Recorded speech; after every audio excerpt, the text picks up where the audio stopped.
প্রিয় ভাই বোনেরা, কেমন আছো তোমরা? আবারও ফিরে আসলাম এডমিশন ফিজিক্স ক্লাস নিয়ে। আজকে আমরা গতিবিদ্যার সেকেন্ড ক্লাস পড়ব। আমরা লাস্ট ক্লাসে গতিবিদ্যার রিটেন পার্টের 1 থেকে 32 পর্যন্ত শেষ করেছিলাম। আজকে 33 নম্বর অঙ্ক দিয়ে শুরু করব। তো আমি 33 নম্বর অঙ্ক শুরু করার আগে কিছু সূত্র লিখবো। সূত্রগুলো তোমাদের জানা, তাও তোমরা খাতায় তুলবা।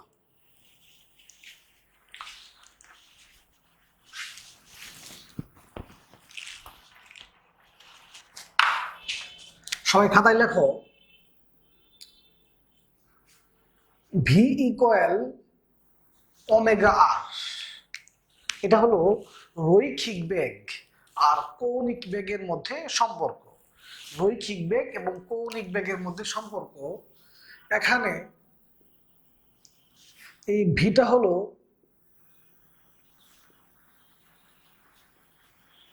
রৈখিক বেগ, ওমেগা হলো কৌণিক বেগ।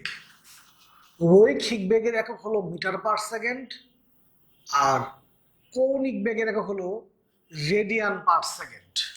রৈখিক বেগের একক মিটার পার সেকেন্ড আর কৌণিক বেগের একক রেডিয়ান পার সেকেন্ড। আর হলো ব্যাসার্ধ। এই যে তোমার ওমেগা, এই ওমেগাটা সমান 2 pi M by T, 2 pi by T বা 2 পাই এফ। এখানে এফ হলো কম্পাঙ্ক, টি পর্যায়কাল, এন হলো ঘূর্ণন সংখ্যা। তাহলে তুমি এখানে কৌণিক বেগের সূত্র কয়টা পাইছো? 3টা। যদি প্রস্থের মধ্যে ঘূর্ণন সংখ্যা থাকে তাহলে কৌণিক বেগের সূত্র ইউজ করবা 2 পাই এন বাই টি। যদি প্রস্থের মধ্যে পর্যায়কাল থাকে তাহলে তুমি কৌণিক বেগের সূত্র ইউজ করবা 2 পাই বাই টি। আর যদি কম্পাঙ্ক থাকে সূত্র ইউজ করবা 2 পাই এফ। মূলত এই সূত্রগুলো কিন্তু গতিবিদ্যা অধ্যায়ের না, নিউটনিয়ান বলবিদ্যা অধ্যায়ের। কিন্তু গতিবিদ্যা অধ্যায়ের মধ্যে কয়েকটা অঙ্ক আছে, কিন্তু অনেক এটা ডিটেইলস আলোচনা করা আছে নিউটনিয়ান বলবিদ্যা অধ্যায়ে। তো এই অধ্যায়ে যেহেতু অল্প কয়েকটা অঙ্ক আছে তাই আমরা আলোচনা করে ফেলতেছি। তারপরে তোমার কেন্দ্রমুখী ত্বরণ।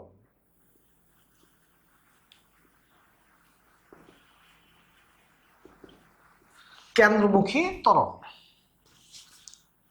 এ সমান ভি স্কোয়ার বাই আর। এ সমান ভি স্কোয়ার বাই আর। এই যে ভি সমান কত? ওমেগা। ভি এর জায়গায় তুমি যদি ওমেগা আর বসাও কত হবে? ওমেগা স্কোয়ার আর স্কোয়ার। আর দিয়ে কাটলে কি থাকবে? একটা আর থাকবে। তাহলে তুমি কেন্দ্রমুখী ত্বরণেরও কিন্তু সূত্র পাইছো কয়টা? 2টা। যদি প্রস্থের মধ্যে রৈখিক বেগ থাকে সূত্র ইউজ করবা ভি স্কোয়ার বাই আর। যদি প্রস্থের মধ্যে কৌণিক বেগ থাকে সূত্র ইউজ করবা ওমেগা স্কোয়ার আর। প্রস্থের মধ্যে রৈখিক বেগের মান দেয়া আছে না কৌণিক বেগের মান দেয়া আছে তুমি কেমনি বুঝবা? একক দেখে বুঝবা। যদি প্রশ্নে বলে 10 মিটার পার সেকেন্ড, যেহেতু মিটার পার সেকেন্ড রৈখিক বেগ, 10 রেডিয়ান পার সেকেন্ড, যেহেতু রেডিয়ান পার সেকেন্ড, তাহলে কৌণিক বেগ। কেন্দ্রমুখী বল। তুমি তো জানো বল সমান কত? M A. যেহেতু কেন্দ্রমুখী বল, ত্বরণটাও কি হবে? কেন্দ্রমুখী ত্বরণ। মানে কেন্দ্রমুখী ত্বরণ সমান কিন্তু তুমি জানো ভি স্কোয়ার বাই আর, তাই না? কেন্দ্রমুখী ত্বরণ সমান কি জানো? ভি স্কোয়ার বাই আর। আবার কেন্দ্রমুখী ত্বরণ সমান তুমি জানো ওমেগা স্কোয়ার আর। তার মানে তুমি কিন্তু কেন্দ্রমুখী বলের সূত্র পাইছো কিন্তু 2টা। যদি প্রস্থের মধ্যে রৈখিক বেগ দেওয়া থাকে সূত্র ইউজ করবা এম ভি স্কোয়ার বাই আর। যদি প্রস্থের মধ্যে কৌণিক বেগ দেওয়া থাকে সূত্র ইউজ করবা এম ওমেগা স্কোয়ার বাই আর। এখন আমরা এই সূত্রগুলোর অঙ্কগুলোকে শেষ করব, তারপর অন্যগুলোতে যাব। আমরা গত ক্লাসে 32 পর্যন্ত শেষ করছিলাম। সবাই 33 নাম্বার প্রশ্নটা পড়বো এখন। সবাই শীটের রিটেন পার্ট বের করো, গতিবিদ্যা চ্যাপ্টারের রিটেন পার্ট বের করো এবং 33 নাম্বার কোয়েশ্চনটা পড়ো। দেখো প্রশ্নের মধ্যে কেন্দ্রমুখী ত্বরণ চাইছে। সবাই 33 নাম্বার প্রশ্নটা পড়ো। 33 দেখো প্রশ্নের মধ্যে কি চাইছে, কেন্দ্রমুখী ত্বরণ। প্রশ্নের মধ্যে রৈখিক বেগের মান দেয়া নাই, যেহেতু রৈখিক বেগের মান দেয়া নাই সূত্র কি হবে, ওমেগা স্কয়ার আর। এই ওমেগা সমান তুমি কি জানো, যেহেতু ঘূর্ণন সংখ্যা দেয়া আছে 2πn/t। মান বসালে আনসার। কৌণিক বেগের তো তিনটা সূত্র, যদি প্রশ্নের মধ্যে ঘূর্ণন সংখ্যা থাকে, ঘূর্ণন সংখ্যা, তাহলে কৌণিক বেগের সূত্র কি হবে 2πn/t। যদি প্রশ্নের মধ্যে তোমার পর্যায়কাল থাকে সূত্র কি হবে 2π/t। যদি প্রশ্নের মধ্যে কম্পাঙ্ক থাকে সূত্র হবে 2πf। 34 নাম্বার কোয়েশ্চেন পড়ো সবাই।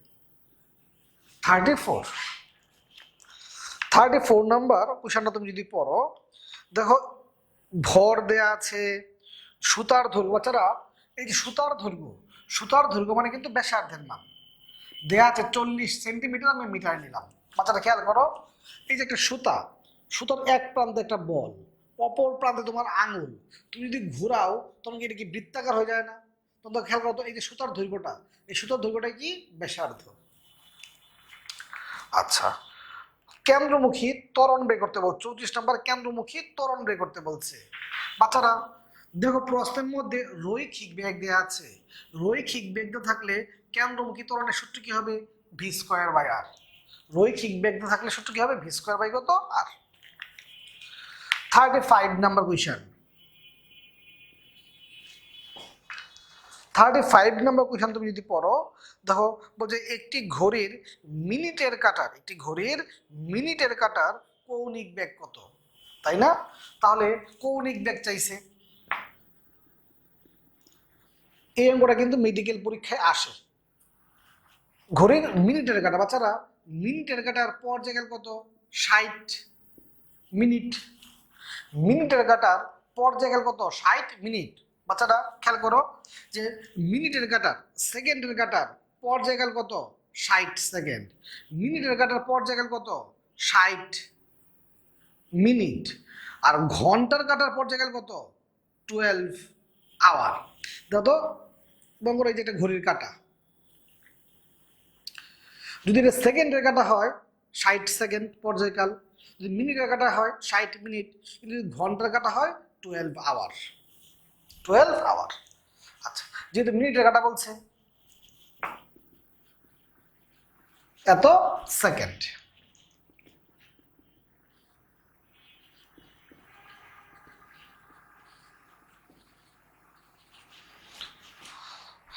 তাহলে ঘড়ির মিনিটের কাটার পর্যায়কাল কত, π/1800।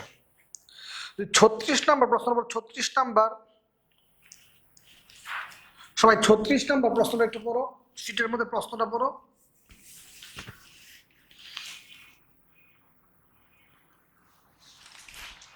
যদি তুমি 36 নাম্বার প্রশ্ন পড়ো, বলছে ঘড়ির সেকেন্ডের কাটা। বাচ্চারা সেকেন্ডের কাটার পর্যায়কাল কত, 60 সেকেন্ড। ঘড়ির কাটার দৈর্ঘ্য, দেখো ঘড়ির কাটার দৈর্ঘ্য কি ব্যাসার্ধ দেয়া আছে 1.7 সেন্টিমিটার, মিটারে নিলাম। প্রশ্ন বলছে রৈখিক বেগ কত, তুমি কি জানো ভি ইকুয়াল কত, ওমেগা সমান কত 2π/t। বলছে রৈখিক বেগ কত, রৈখিক বেগের সূত্র কি ভি ইকুয়াল ওমেগা। যেহেতু সেকেন্ডের কাটা বলছে, সেকেন্ডের কাটার পর্যায়কাল কত, 60 সেকেন্ড। 37 নম্বর প্রশ্নটা পড়ো সবাই। 37 দেখো 37 নম্বর প্রশ্নে কার মান চাইছে, 37 নম্বর প্রশ্নে কৌণিক বেগের মান চাইছে। কৌণিক বেগ, যেহেতু প্রশ্নের মধ্যে ঘূর্ণন সংখ্যা দেওয়া আছে, ঘূর্ণন সংখ্যা থাকলে কৌণিক বেগের সূত্র কি হবে 2πn/t। যেহেতু প্রশ্নের মধ্যে ঘূর্ণন সংখ্যা দেওয়া আছে, ঘূর্ণন সংখ্যা থাকলে কৌণিক বেগের সূত্র কি 2πn/t। 38 তুমি দেখো আর এর মান দেওয়া আছে 1.5, বলছে প্রতি মিনিটে 120 বার। প্রথমে বলছে পর্যায়কাল কত, তুমি কিন্তু জানো, তুমি কি জানো একটি পূর্ণ ঘূর্ণন সম্পন্ন করতে যে সময় লাগে, একটি পূর্ণ ঘূর্ণন সম্পন্ন করতে যে সময় লাগে তাকে আমরা পর্যায়কাল বলি। তাহলে এখানে মান দুটো দেওয়া আছে, বসাইলে আনসার। এরপরে প্রশ্নে বলছে কম্পাঙ্ক কত? তুমি কিন্তু জানো প্রতি সেকেন্ডে, তুমি জানো যে প্রতি সেকেন্ডে যতগুলা পূর্ণ ঘূর্ণন সম্পন্ন করে সেটাকে কি বলি আমরা? কম্পাঙ্ক। মানগুলা কিন্তু দেয়া আছে। এরপর তুমি দেখো বলছে কৌণিক বেগ, ঘূর্ণন সংখ্যা থাকলে কৌণিক বেগের সূত্র কি? 2πn/t। এরপরে প্রশ্ন বলছে রৈখিক বেগ, ভি ইকুয়াল কত? ওমেগা আর। আর 39 নাম্বার যে প্রশ্নটা আছে এটা একটা অনুধাবন, উত্তরটা মেইন বই লেখা আছে, মেইন বইতে রিডিং করে নিবা, ঠিক আছে? 39 নাম্বার একটা অনুধাবন। তাহলে বাচ্চারা আশা করি তুমি 33 থেকে 39 পর্যন্ত বুঝে ফেলছো, 33 থেকে 39 পর্যন্ত বুঝে ফেলছো।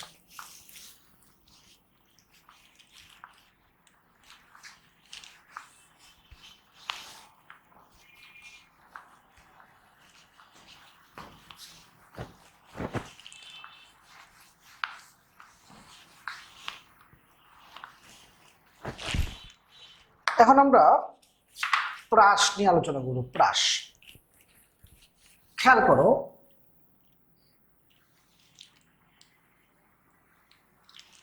ভূপৃষ্ঠ থেকে কোনো একটি বস্তুকে তুমি যদি নিক্ষেপ করো, এই নিক্ষিপ্ত বস্তুটাকে কি বলি আমরা? প্রাস।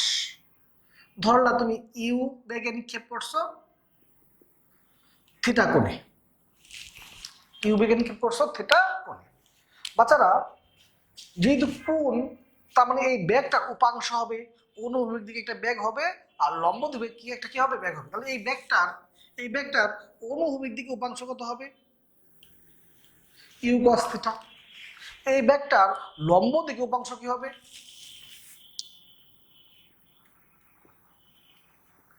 You sine theta.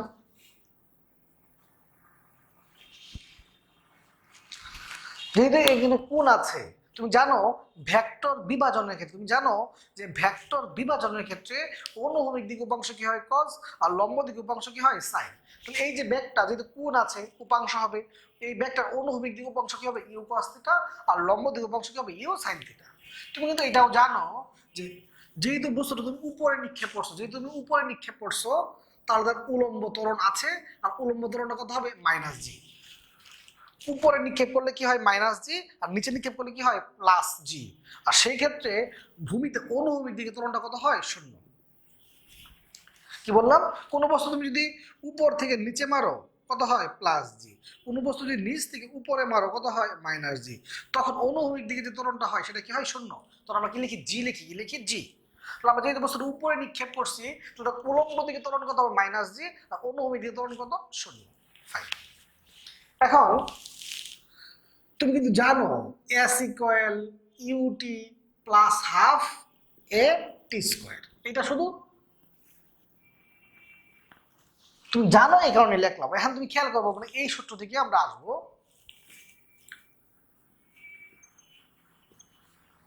অনুভূমিক দিকে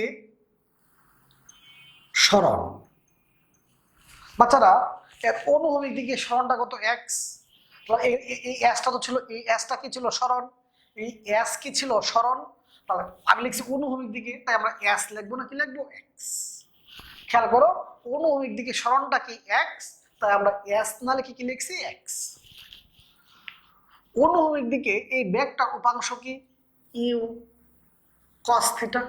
অনুভূমিক দিকে এই ব্যাগটার উপাংশ কি? U cos theta. অনুভূমিক দিকে ত্বরণের মান কত? 0। অনুভূমিক দিকে ত্বরণের মান কত? 0। এক্স ইউ কস থিটা টি। এখন সবাই এতটুকু লেখার পর বাকিটুকু আমি পরে লিখবো। সবাই শীটের মধ্যে 53 নাম্বার প্রশ্নটা পড়ে ফেলবা। 53 সবাই 53 নাম্বার প্রশ্নটা পড়ে ফেলবা। প্রশ্নে বলছে দেখো যে খাড়া উপরের দিকে নিক্ষিপ্ত বস্তুর অনুভূমিক দূরত্ব 0 হয় কেন? বাচ্চারা তুমি যদি কোনো বস্তু খাড়া উপরের দিকে নিক্ষেপ করো, খাড়া উপরের দিকে নিক্ষেপ করলে নিক্ষেপণ কোণ কত ডিগ্রি? 90 ডিগ্রি।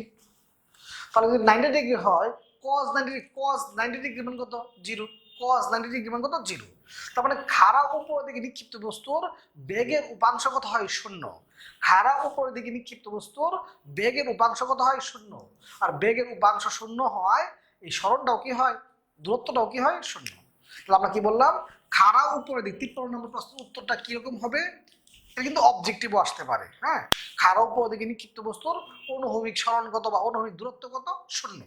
খাড়া উপরের দিকে নিক্ষিপ্ত বস্তুর অনুভূমিক দূরত্ব বা অনুভূমিক সরণ কত 0। এটা কিন্তু এমসিকিউ আসতে পারে। আর লিখিত পরীক্ষায় আসে তুমি কি বলবা, যে খাড়া উপরের দিকে নিক্ষিপ্ত বস্তুর বেগের অনুভূমিক উপাংশ 0 হয়, কারণ 90 ডিগ্রি cos 90 ডিগ্রি মান 0। খাড়া উপরের দিকে নিক্ষিপ্ত বস্তুর বেগের অনুভূমিক উপাংশ 0 হয়, অনুভূমিক উপাংশ 0 হয়, দূরত্ব কি হয় 0 হয়। আচ্ছা, এখন এখান থেকে তুমি টি সমান কি লিখতে পারো, টি সমান x by u cos theta. ঠিক আছে, এখন আমরা যাব উলম্ব সরণে। উলম্ব দূরত্ব বা উলম্ব সরণ যাই বলো, তো উলম্ব খেয়াল করো তো, উলম্ব দিকে সরণটা কত y, তাহলে আমরা s না লিখে কি লিখছি y। এই sটা তো সরণ, উলম্ব দিকে সরণটা কত y, আমরা লিখলাম y। উলম্ব দিকে বেগের উপাংশ কত u sin থিটা। উলম্ব দিকে বেগের উপাংশ কত u sin থিটা। উলম্ব দিকে ত্বরণ কত মাইনাস জি, এর জায়গায় কি লিখবা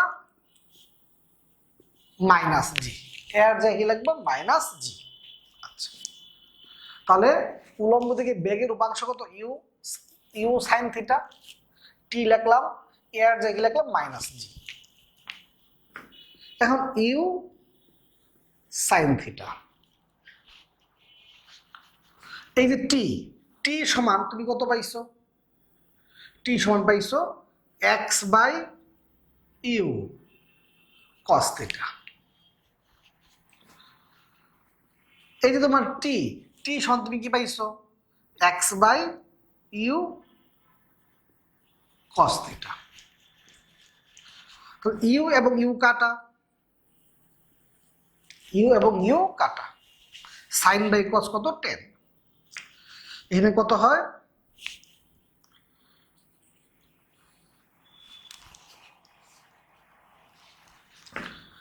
জি x square by 2 you square cos square theta. আমরা কিন্তু এই সূত্র দিয়ে অনেক অঙ্ক করব, যদি তোমরা এইচএসসিতে এই সূত্র দিয়ে অসংখ্য অঙ্ক করছো, খুব ইম্পর্টেন্ট ছিল এটা। এখন আমি ধরলাম এক্স ছাড়া যা আছে, এক্স ছাড়া কি আছে ট্যান থিটা, এ সমান ধরলাম ট্যান থিটা। এখানে এক্স ছাড়া কি আছে minus g 2 you square cos square theta, সব ধরে নিলাম। এখানে তুমি কি লিখতে পারো, ট্যান থিটা সমান কি ধরছো এ, মাইনাস জি এটা সমান কি ধরছো বি। দেখো এটা একটা প্যারাবোলার সমীকরণ, এটি একটি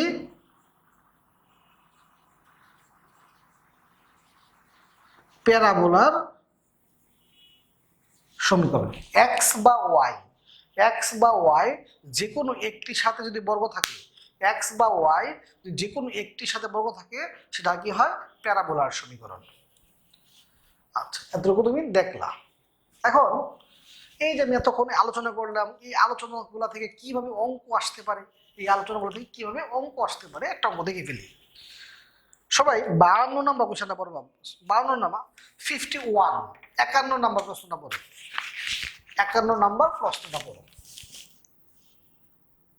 51। বাচ্চা তুমি যদি খেয়াল করো, তুমি তোমার থেকে এই দেয়ালটার যে দূরত্ব দেয়া আছে 30 মিটার, তুমি এখান থেকে একটা বল ঢিল মারলা কত গুণে 30 ডিগ্রি কোণে, কত বেগে 40 মিটার পার সেকেন্ড বেগে। এই যে তুমি ঢিলটা মারছো, তো এই ঢিলটা কি এই দেয়ালটাকে আঘাত করছে না, আমার প্রশ্ন হলো এই ঢিলটা দেয়ালটাকে কত উচ্চতায় আঘাত করবে? ধরলাম ওয়াই উচ্চতায় আঘাত করবে। প্রশ্ন বুঝলে কিন্তু অঙ্ক শেষ। মনে করো তুমি এখান থেকে তুমি খেয়াল করো, মানে তুমি যেখানে বসে আসছো এখান থেকে তুমি একটা বলকে ঢিল মারলা, ঠিক আছে? তো তোমার থেকে এই দেয়ালটার যে দূরত্ব, তোমার থেকে যে দেয়ালটার দূরত্ব সেটা কি অনুভূমিক দূরত্ব। অনুভূমিক দূরত্ব মানে কি এক্স। আর তুমি যে ঢিলটা মারছো, ঢিলটা দেয়ালটাকে যে আঘাত করছে, প্রশ্ন হলো দেয়ালটাকে কত উচ্চতায় আঘাত করছে, মানে উলম্ব দূরত্বটা তুমি বের করবা। তাহলে তুমি কি জানো ওয়াই সমান কত? X tan theta minus g x square by 2u square cos square theta. তাহলে এক্স সমান কত? 30, সরি এক্স সমান কত? 40, থিটা সমান কত? 30।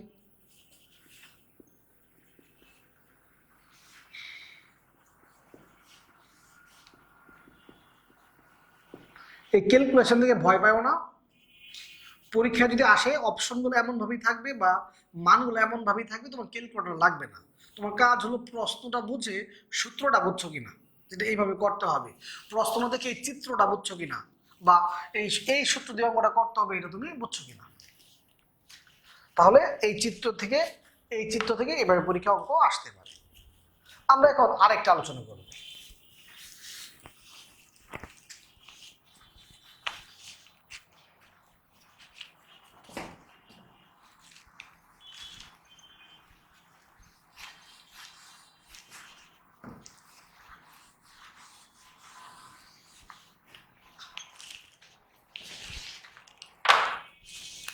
তুমি কি জানো ভি কয়েল ইউ প্লাস এটি?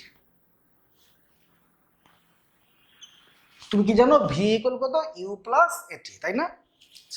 তাহলে বাচ্চারা অনুভূমিক দিকে বেগটা যদি ভি এক্স হয়, অনুভূমিক দিকে বেগটা যদি কি হয়? ভি এক্স হয়, তাহলে এই যে অনুভূমিক দিকে বেগের উপাংশটা কি? এই বেগের উপাংশ কি? U cos theta.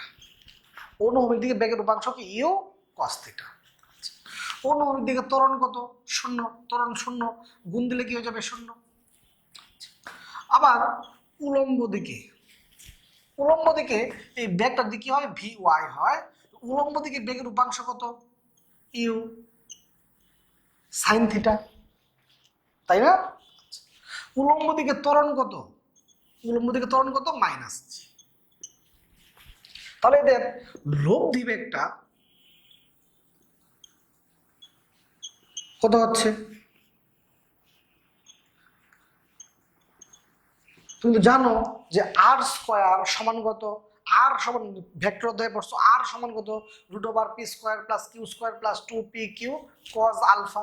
এখানে অনুভূমিক আর উলম্ব, এই ভি এর সাথে অনুভূমিক আর ভি ওয়াইটা কি? উলম্ব। এদের মধ্যবর্তী কোণ কত ডিগ্রি? 90 ডিগ্রি, তাই না? তারপর তুমি যে জানো যে আর সমান কত? P square plus q square plus 2pq cos alpha. Alpha কত ডিগ্রি? 90 ডিগ্রি। আর কজ 90 ডিগ্রি মানে কত? 0। এটা তো লেখার প্রয়োজন নাই। তো আর সমান কি হচ্ছে? P square plus q square. এই যে তার লোক দিকটাকে কি হচ্ছে? V x square plus v y square. এই যে আমি আলোচনাটা করলাম, এই আলোচনাগুলোতে পরীক্ষা কিভাবে অঙ্ক আসতে পারে তুমি একটা অঙ্ক দেখে ফেলো।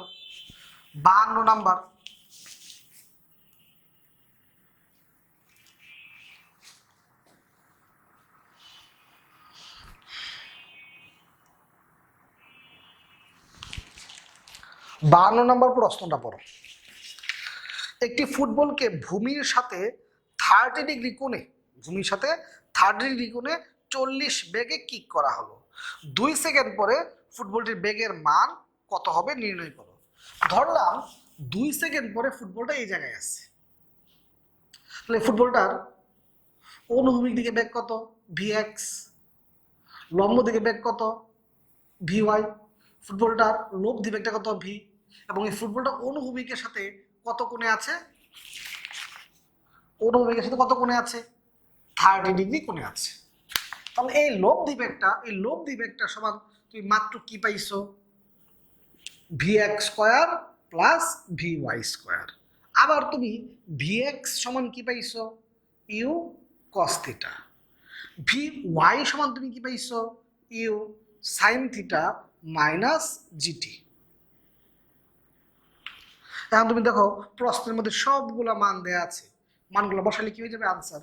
ইউ এর মান দেয়া আছে 40, থিটার মান দেয়া আছে 30। ইউ এর মান দেয়া আছে 40, থিটার মান দেয়া আছে 30। টি এর মান দেয়া আছে 2 সেকেন্ড।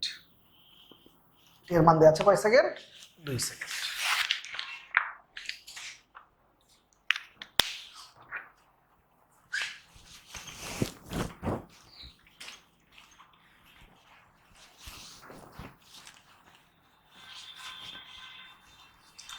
এই মাত্র যে তুমি করলা 51, 52, 53, মাত্র যে তুমি 3টা অঙ্ক করলা, এই 3টা অঙ্ক থেকেও বেশি ইম্পর্টেন্ট এখন যেগুলো আমি লিখবো। তাহলে বাচ্চারা এখন এই সূত্রগুলো বেশি ইম্পর্টেন্ট, এইগুলো তোমাদের পরীক্ষায় বেশি আসে। এগুলো তোমার ফিজিক্সেও আছে, আবার ম্যাথেও, ম্যাথ সেকেন্ড পেপার নবম অধ্যায় ওইটাতেও আছে। খুব ইম্পর্টেন্ট কিন্তু সহজ। সর্বোচ্চ উচ্চতা U square sine square theta by 2g।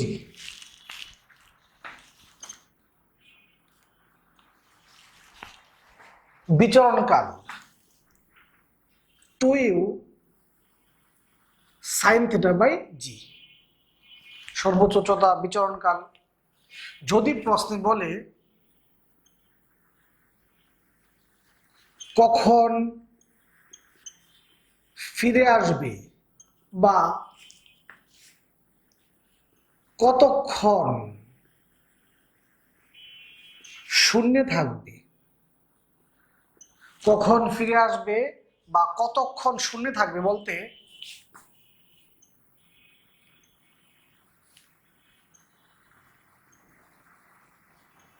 বিচরণকাল বোঝায়।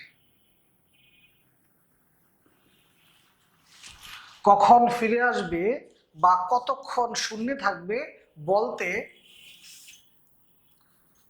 বিচরণকাল বোঝায়। মনে করো আমি তোমাকে বললাম যে তুমি ওই রুম থেকে একটা ডাস্টার নিয়ে আসো, তুমি ডাস্টার আনতে গেলা আর আসলা না, তাহলে তার ফিরে আসা হলো না। তুমি ডাস্টার আনতে গেলা আবার আসলা, তার মানে ফিরে আসা হয়েছে। তার মানে এখানে কি উত্থানও আছে আবার পতনও আছে। উত্থান আর পতন এর মোট সময়কে কি বলি আমরা? বিচরণকাল। তার মানে যদি প্রশ্নে বলে যে 10 সেকেন্ড পরে ফিরে আসে, কার মান? বিচরণকালের মান। কখন ফিরে আসবে কার মান চাইছে? বিচরণকালের মান চাইছে। আবার যদি প্রশ্ন বলে কতক্ষণ শূন্যে থাকবে, খেয়াল করো কতক্ষণ শূন্যে থাকবে। তুমি একটা বস্তুকে নিক্ষেপ করলা, বস্তুটা শূন্যই আছে, ভূমিতে আসার আগ পর্যন্ত সে কি আছে? শূন্যই আছে। তার মানে এখানে উত্থানও আছে আবার পতনও আছে। উত্থান আর পতনের মোট সময়কে কি বলি আমরা? বিচরণকাল। তার মানে যদি প্রশ্ন বলে কতক্ষণ শূন্য থাকবে, এটা বলতো কি বোঝানো হয়েছে? বিচরণকাল। উত্থানকাল বা পতনকাল। উত্থানকাল বা পতনকাল U sine theta by G.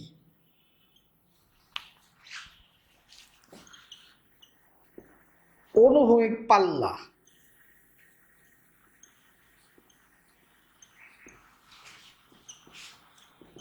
U square sine 2 theta by G. অনুভূমিক পাল্লা U square sine 2 theta by কত? জি। এখন তুমি যদি খেয়াল করো এই অনুভূমিক পাল্লা সর্বাধিক হবে যদি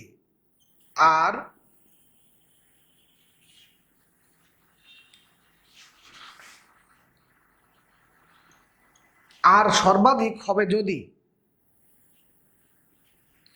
এই সাইনের মান কি হয়? সর্বোচ্চ হয়। এর মান যদি সর্বোচ্চ হয় এর মান কি হবে? সর্বোচ্চ। তো সাইনের সর্বোচ্চ মান কত? 1। কারণ সাইন কত ডিগ্রির মান? 1। সাইন 90 ডিগ্রির মান 1। 2 থিটা সমান কত? 90। থিটা সমান কত হয়ে গেছে? 45। তার মানে এই অনুভূমিক পাল্লা সর্বাধিক হবে যদি যদি নিক্ষেপণ কোণ অনুভূমিক পাল্লা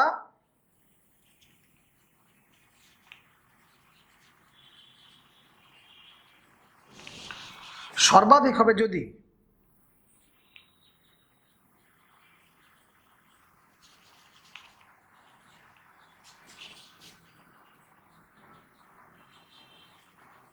নিক্ষেপণ কোণ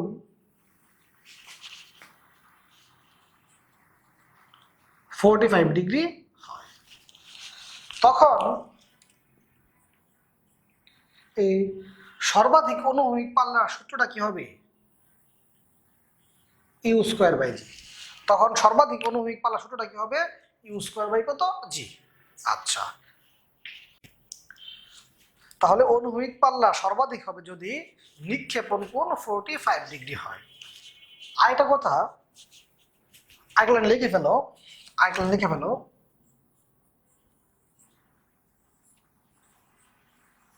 অনুভূমিক পাল্লা সর্বাধিক অনুভূমিক পাল্লা সর্বোচ্চ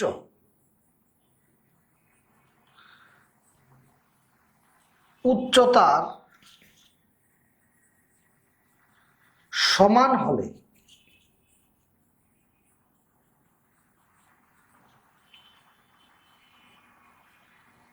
নিক্ষেপণ কোণ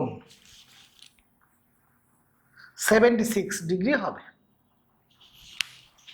এটা এমসিকিউ আসে যে অনুভূমিক পাল্লা সর্বোচ্চ উচ্চতার সমান হলে নিক্ষেপণ কোণ কত? 76 ডিগ্রি। এটা যদি লিখিত পরীক্ষায় যদি আসে তাহলে তো অনুভূমিক পাল্লা সর্বাধিক উচ্চতার সমান। সূত্র কি? You square sine 2 theta by G. সূত্র কি? You square sine square theta by 2জি। ইউ স্কোয়ার কাটা, জি কাটা। সাইন 2 এর সূত্র কি? 2 sine A cos A 2।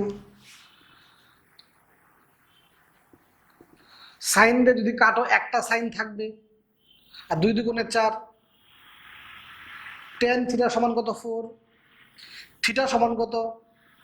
Ten inverse 4, 76 degree. এটা এমসিকিউ বেশি আসে যে অনুভূমিক পাল্লা সর্বাধিক উচ্চতার সমান হলে, অনুভূমিক পাল্লা সর্বাধিক উচ্চতার সমান হলে নিক্ষেপণ কোণ কত ডিগ্রি? 76 ডিগ্রি। ঠিক আছে? আচ্ছা, আরেকটা কোয়েশন, হলো তোমরা সবাই 50 নম্বর কোয়েশনটা পড়তে পারো। 50 নম্বর, সবাই শীটের মধ্যে 50 নম্বর কোয়েশনটা পড়ো।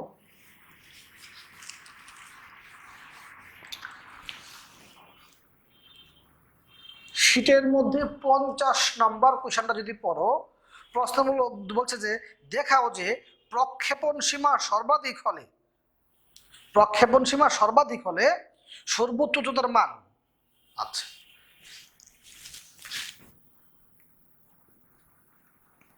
প্রক্ষেপণ সীমা সর্বোচ্চ হবে যদি নিক্ষেপণ কত ডিগ্রি হয়? 45 ডিগ্রি হয়। তখন সর্বোচ্চ প্রক্ষেপণ সীমার সূত্র কি? ইউ স্কোয়ার বাই জি। প্রক্ষেপণ সীমা সর্বাধিক হবে যদি নিক্ষেপণ কত ডিগ্রি হয়? 45 ডিগ্রি হয়, এবং তখন সর্বোচ্চ বা সর্বাধিক প্রক্ষেপণ সীমাটা কি? ইউ স্কোয়ার বাই কত? জি। আবার সর্বোচ্চ উচ্চতার সূত্র কি? You square sine square theta by কত? 2জি। এই যে তোমার থিটা আপনার কত ডিগ্রি? 45 ডিগ্রি। এই থিটা আপনার কত degree? 45 degree. U square sine 45 degree মান কত? 1/√2। ইউ স্কোয়ার বাই কত? 4জি। তাই তো? তাহলে এই যে U square by G, U square by G সমান কত? R maximum. U square by G, U square by G সমান কত? R maximum. U square by G এর জায়গায় তুমি কি লিখতে পারো? R maximum. তার মানে তুমি খেয়াল করে দেখো তো, এই সর্বোচ্চ উচ্চতাটা, সর্বোচ্চ উচ্চতাটা সর্বাধিক প্রক্ষেপণ সীমার 1/4। প্রশ্নে কিন্তু এইটাই দেখাইতে বলছে যে সর্বোচ্চ উচ্চতা, সর্বোচ্চ উচ্চতা, সর্বোচ্চ উচ্চতা সর্বাধিক প্রক্ষেপণ সীমার 1/4। সর্বোচ্চ উচ্চতা সর্বাধিক প্রক্ষেপণ সীমার 1/4 তোমাকে এইটাই কিন্তু দেখাইতে বলছে। 50 নাম্বার। আর একটা কথা, যদি কোনো বস্তু তুমি খাড়া উপরে নিক্ষেপ করো, খাড়া উপরে নিক্ষেপ করলে, খাড়া উপরে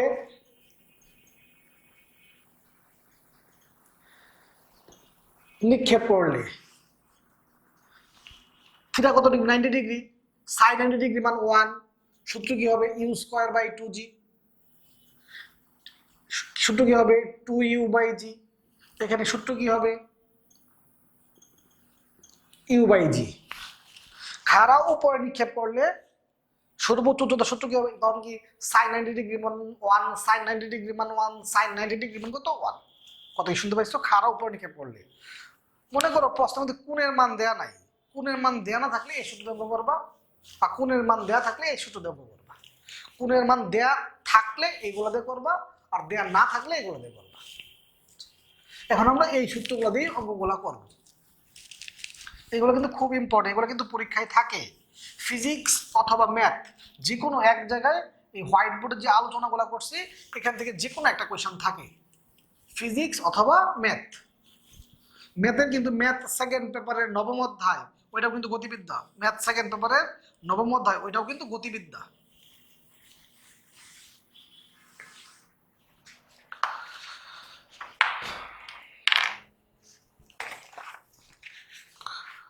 সবাই 40 নাম্বার কোয়েশ্চন দেখো। 40 এক নম্বর দেখো, নিক্ষেপণ বেগ দেয়া আছে, নিক্ষেপণ কোণ দেয়া আছে, বলছে সর্বাধিক উচ্চতা কত? U square sine square theta by 2জি। আমি আশা করি তুমি যোগ বিয়োগ করতে পারো, তাও একটু লিখে দিলাম একটা অঙ্ক।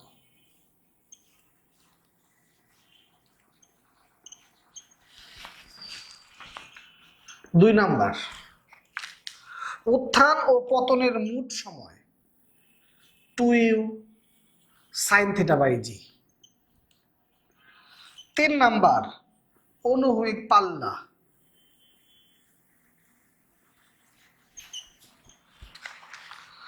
41 নাম্বার দেখো, তোমাকে কিন্তু আমি ক্লাসে বুঝাই দিছি, নিক্ষেপণ কোণ কত হলে অনুভূমিক পাল্লা সর্বাধিক উচ্চতার সমান হবে। তুমি ক্লাস খাতাতে দেখো লেখা আছে। তারপর তোমার 42 নাম্বার বলছে যে একটি বস্তুকে 40 মিটার পার সেকেন্ড বেগে এত কোণে শূন্য নিক্ষেপ করা হলো, কখন বস্তুটির বেগের অভিমুখ, কখন বস্তুটির বেগের অভিমুখ অনুভূমিক হবে। খেয়াল করো, তুমি যখন একটা প্রাসকে নিক্ষেপ করছো এর অভিমুখ কিন্তু উপরের দিকে, এর অভিমুখ উপরের দিকে। যখন সর্বোচ্চ উচ্চতায় যায় তখন তার অভিমুখটা কোন দিকে হয়? নিচের দিকে হয়। যখন সর্বোচ্চ উচ্চতায় যায় তখন তার মুখটা কি হয়? অনুভূমিক হয়। তাহলে কখন তার মুখটা অনুভূমিক হয়? সর্বোচ্চ উচ্চতা যাওয়ার পর। এই সময়টা তোমাকে বের করতে বলছে। তাহলে এই সময়টা কি? উত্থানকাল। আর উত্থানকালের সূত্র কি? U sine theta by G. U sine theta by g. 43 number করে একটু পরে আসি।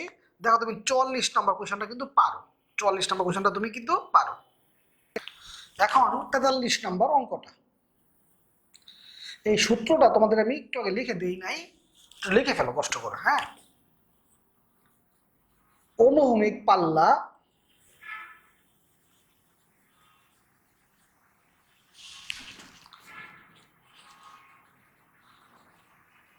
ও বিচরণ কালের মধ্যে, অনুভূমিক পাল্লা ও বিচরণ কালের মধ্যে সম্পর্ক।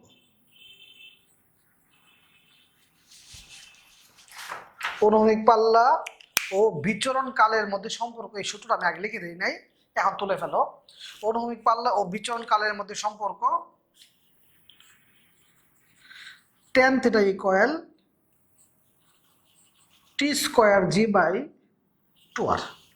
অনুভূমিক পাল্লা ও বিচরণ কালের মধ্যে সম্পর্ক tan থিটা ইকুয়াল t²g কত 2r। এখন তুমি যদি 43 নম্বর অঙ্কটা করতে চাও, দেখো তো এখান থেকে তুমি থিটা সমান tan ইনভার্স বিচরণ কালের মান দেয়া আছে, অনুভূমিক পাল্লার মানও দেয়া আছে। তোমাদের এখান থেকে নিক্ষেপণ কোণ বের হবে। সাধারণত পরীক্ষায় এই পর্যন্তই চায় যে নিক্ষেপণ কোণ কত, কিন্তু আমার শীটের মধ্যে আমি দিয়েছি নিক্ষেপণ বেগ। তাহলে তুমি টি সমান কি জানো? 2u sin θ/g। তাহলে ইউ সমান কি দাঁড়াবে? tg/2 sin θ। টি এর মান প্রশ্নে দেয়া আছে, জি এর মান তুমি জানো, থিটার মান, এই থিটার মানটা তুমি এখানে বসাই দিবা, তাহলে নিক্ষেপণ বেগ বের হবে। এত কিছু থেকে এই লাইনটাই শুধুমাত্র ইম্পর্টেন্ট, এই লাইনটাই যে অনুভূমিক পাল্লা ও বিচরণ কালের মধ্যে সম্পর্ক। আর এই মানগুলো দেখে ভয় পাইও না, পরীক্ষায় আসলে মানটা এমন ভাবেই থাকবে, দেখবা যে তুমি টেনের মান তুমি জানো, এমন মানে আসবে যে মানটা তুমি কি জানো। তাহলে বাচ্চারা অনুভূমিক পাল্লা ও বিচরণ কালের মধ্যে সম্পর্ক tan θ ইকুয়াল t²g/2r। অনুভূমিক পাল্লা ও বিচরণ কালের মধ্যে সম্পর্ক tan θ ইকুয়াল t²g/2r। তো আমাদের 43 শেষ হয়ে গেল। 44, সবাই 44 নাম্বার কোয়েশ্চেনটা পড়ো। দেখো তুমি 44 নাম্বার কোয়েশ্চেনটা পারো। 44 নাম্বার কোয়েশ্চেনটা পড়ো, দেখো তুমি পারো। এখন আমরা যাব 45-এ।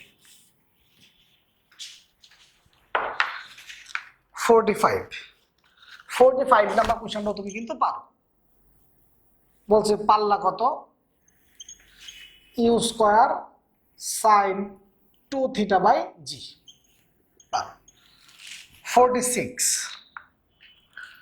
46 তোমাদের বাড়ির কাজ। 47 বলছে একটি প্রস্তরখণ্ডকে এত বেগে সোজা উপর দিকে নিক্ষেপ করলে প্রস্তরখণ্ডটি প্রাথমিক অবস্থায় ফিরে আসতে কত সময় লাগবে? এই কখন ফিরে আসবে এই অঙ্কগুলো কিন্তু ঢাকা ভার্সিটি খুব প্রিয়। ঢাকা ভার্সিটির বিগত বছরের প্রশ্নগুলো যখন তুমি সলভ করবা, দেখবা এরকম অসংখ্যবার আসছে কখন ফিরে আসবে। আর কখন ফিরে আসবে মানে কার মান? বিচরণকালের মান। প্রশ্নের মধ্যে কোণের মান দেয়া নাই, তাই 2u/g।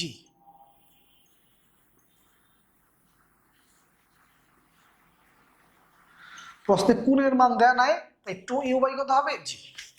কখন ফিরে আসবে মানে কার মান? বিচরণ কালের মান।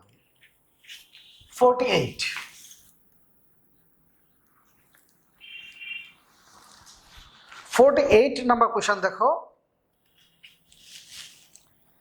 এই যে তোমার একটা বাড়ি, এই বাড়িটার উচ্চতা দেয়া আছে 10 মিটার।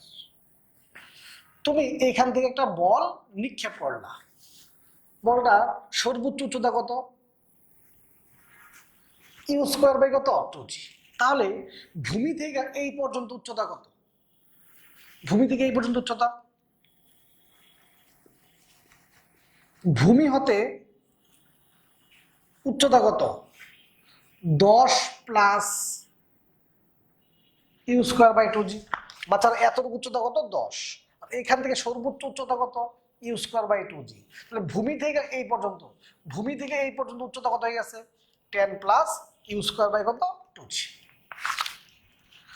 ইম্পর্টেন্ট অঙ্ক কিন্তু এটা, হ্যাঁ। আর 49 এই অঙ্কটা তোমাকে আমি গত ক্লাসে পড়াইছি, সেম অ্যাজ 6। তাহলে আমরা গত ক্লাসে পড়াইছি 6 নাম্বার এবং 49 নাম্বার দুটো অঙ্ক সেম। তাহলে বাচ্চারা আমাদের 1 থেকে 53 পর্যন্ত প্রতিটা অঙ্ক শেষ হয়ে গেল। 1 থেকে 53 পর্যন্ত প্রতিটা অঙ্ক শেষ হয়ে গেল। এখন আমরা লেখচিত্র পড়ব। লেখচিত্র কিন্তু ইম্পর্টেন্ট। লেখচিত্র ইম্পর্টেন্ট মূলত কি, এই গতিবিদ্যা চ্যাপ্টারটাই আসলে ইম্পর্টেন্ট। যা পড়াচ্ছি সব ইম্পর্টেন্ট জিনিসই পড়াচ্ছি। এখন আমরা লেখচিত্র নিয়ে আলোচনা করব। তোমরা খাতার মধ্যে লিখো লিখো অবস্থান বনাম সময় লেখচিত্র। অবস্থান বনাম সময় লেখচিত্রের ঢাল ব্যাগ হয়। অবস্থান বনাম সময় লেখচিত্রের ঢাল ব্যাগ হয়। এখন আমি হোয়াইট বোর্ডে যে চিত্রগুলো আঁকবো এই চিত্রগুলো সবাই এক লাইনে আঁকবা, এক লাইনে আঁকবা।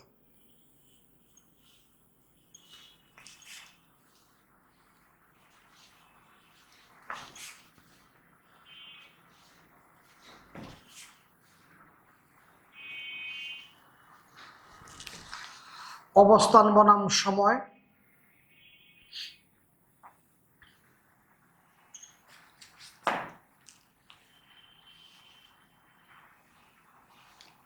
অবস্থান বনাম সময়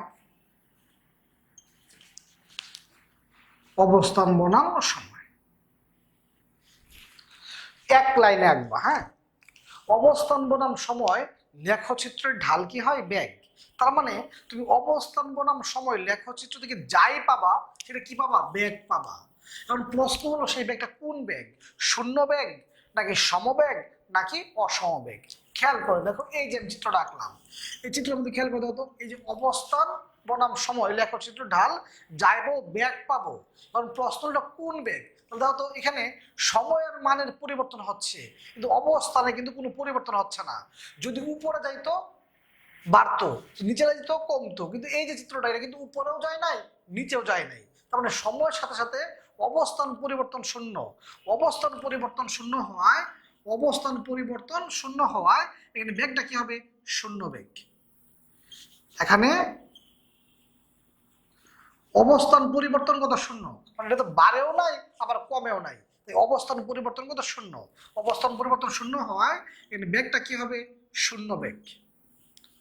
বাচ্চারা কি বললাম? অবস্থান বনাম সময়।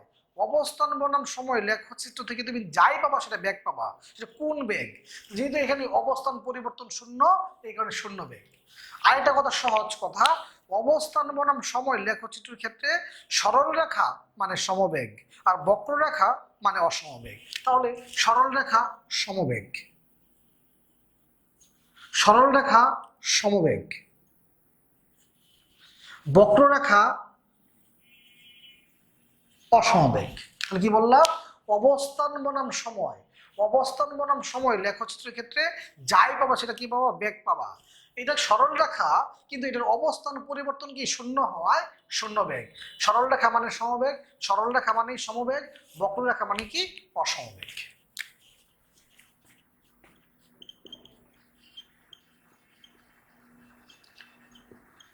বেগ বনাম সময়, বেগ বনাম সময় লেখচিত্রের ঢাল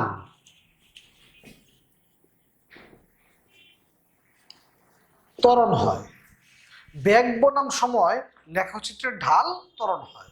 এখন তুমি চিত্রগুলো আঁকবো, এই চিত্রগুলো কিন্তু তুমি এক লাইনে আঁকবা, এক লাইনে।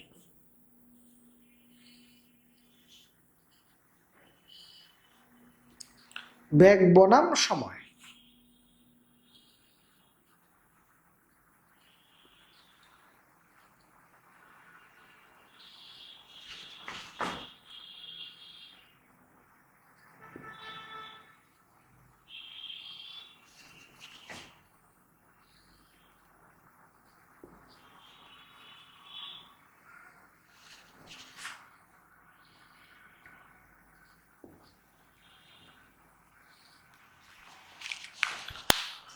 বাচ্চারা, বেগ বনাম সময়, বেগ বনাম সময় লেখচিত্রের ঢাল কি হয়? ত্বরণ।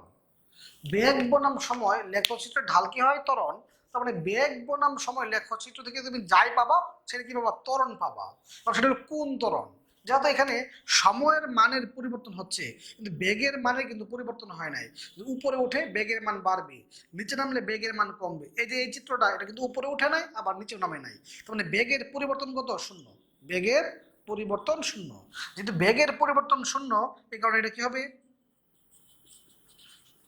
শূন্য ত্বরণ।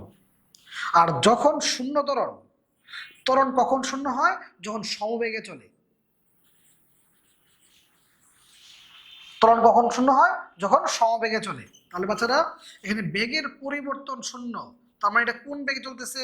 সমবেগে চলতেছে। তাই তো বেগের মান যদি এখানে 2 হয়, সেটা কিন্তু 2 বেগেই চলতেছে, তার মানে এটা কিন্তু সমবেগ। সমবেগ। আর সমবেগের ক্ষেত্রে ত্বরণ কি হবে? শূন্য। তাহলে বাচ্চারা আমরা বেগ বনাম সময়, বেগ বনাম সময় লেখচিত্রের ক্ষেত্রে, বেগ বনাম সময় লেখচিত্রের ক্ষেত্রে যাই পাবো সেটা কি পাবো? ত্বরণ। সেটা কোন ত্বরণ? যেহেতু এখানে সময়ের মান, সময়ের পরিবর্তন সাথে সাথে বেগের কোনো পরিবর্তন হচ্ছে না, অর্থাৎ সে সমবেগে চলতেছে, এই কারণে ত্বরণটা কি হবে? শূন্য ত্বরণ। আগের মতোই কথা, বেগ বনাম সময় লেখচিত্রের ক্ষেত্রে সরল রেখা, সরল রেখা মানে সমতরণ, আর বক্ররেখা মানে কি? অসমতরণ। তাহলে এটা সরল রেখা সমতরণ। সরল রেখা সমতরণ। এখানে বেগের মান হ্রাস পাচ্ছে, তাই সমমন্দন। বক্ররেখা অসমতরণ। বেগ বনাম সময় লেখচিত্রের ক্ষেত্রে সরল রেখা মানে সম, বক্ররেখা মানে কি? অসম। ত্বরণ সমতরণ। আর এই ক্ষেত্রে সমবেগে চলতেছে, এই কারণে ত্বরণটা কি? শূন্য ত্বরণ। তার মানে এটা কি? এই চিত্রটাকে আমরা সমবেগও বলতে পারি, আবার কি শূন্য ত্বরণও বলতে পারি। এখন এই চিত্রটা দেখো তো, যেহেতু তো মনে যদি শোনো, যেহেতু ত্বরণ, তাহলে অবশ্যই শূন্য থেকে কি হবে? বড় হবে। ত্বরণ অবশ্যই শূন্য থেকে কি হবে? বড় হবে। যেহেতু এটা মূল বিন্দু থেকে শুরু করছে, মূল বিন্দু থেকে শুরু করছে, এই কারণে আদি বেগের মান কি হবে? শূন্য। যেহেতু ত্বরণ অবশ্যই শূন্য থেকে বড়, যেহেতু মূল বিন্দু যাত্রা আরম্ভ করছে, এর আদি বেগ কত হবে? শূন্য। তুমি কি জানো? ভি ইকুয়াল ইউ প্লাস এটি। এই ক্ষেত্রে আদি বেগটা কত? শূন্য। আদি বেগটা কত? শূন্য। তার মানে ভি ইকুয়াল কত হবে? এটি। যেহেতু এটা মূল বিন্দু হতে শুরু করছে, এই কারণে আদি বেগটা শূন্য। আচ্ছা, যেহেতু এটা ত্বরণ, বাচ্চার মনোযোগ দাও, যেহেতু এটা ত্বরণ অবশ্যই জিরো থেকে বড়। যেহেতু ত্বরণ অবশ্যই জিরো থেকে কি? বড়। এটা কিন্তু মূল বিন্দু যাতে আরম্ভ করে নাই, তখন এইখান থেকে এতটুকু যে মান, এই মানটা হলো আদিবেগের মান। এই মানটা কার মান? আদিবেগের মান। এটা কিন্তু মূল বিন্দু হতে শুরু করে নাই, তাহলে এই জায়গাতে শুরু করছে। এই যে এতটুকু যে মান, এই মানটা কার মান? আদিবেগের মান। এটা তো বেগের মান, এতটুকু অংশ হলো আদিবেগের মান। এই ক্ষেত্রে কিন্তু আদিবেগটা শূন্য হবে না। আদিবেগটা শূন্য হবে না। মূল বিন্দুতে শুরু হয়, আদিবেগটা শূন্য। এটা তো মূল বিন্দুতে শুরু হয় নাই, এই কারণে আদিবেগ শূন্য হবে না। ভি ইকুয়াল ইউ প্লাস এটি। বাচ্চারা যেহেতু এটা মন্দন, যেহেতু এটা কি? মন্দন, তাহলে মন্দন ঋণাত্মক, জিরোতে কি হবে? ছোট। এটাও কিন্তু মূল বিন্দুতে শুরু হয় নাই, আদিবেগটা কি হবে না? শূন্য হবে না। যেহেতু মন্দন, তাহলে সূত্রটা কি হবে? ভি ইউ মাইনাস এটি। আর এটা তো অসমতরণ, এই ক্ষেত্রে তো এক এক বিন্দুতে ত্বরণের মান হবে এক এক রকম। এক এক বিন্দুতে ত্বরণের মান কি হবে? এক এক রকম। আচ্ছা, তাহলে বাচ্চারা ত্বরণ, এটা কি? শূন্য ত্বরণ। এটা হলো শূন্য ত্বরণ। তাহলে ত্বরণ শূন্য থেকে বড়, মূল বিন্দুতে শুরু হয়, আদি বেগটা শূন্য। ত্বরণ শূন্য থেকে বড়, মূল বিন্দু থেকে শুরু হয় নাই, তার মানে আদি বেগ আছে। মন্দন শূন্য থেকে কি? ছোট, মূল বিন্দুতে শুরু হয় না, তার মানে আদি বেগ আছে। তাহলে এতটুকু আলোচনা দিয়ে আমরা এখন অঙ্কগুলা করব। সবাই শীটের মধ্যে 54, 55 এই দুটো অঙ্ক আমি একটু পরে আসবো। 54, 55 আমি একটু পরে আসবো। সবাই পরের পেজে দেখো লেখচিত্র, আমি একটা লেখচিত্র দিছি, লেখচিত্রের 1 নাম্বারটা।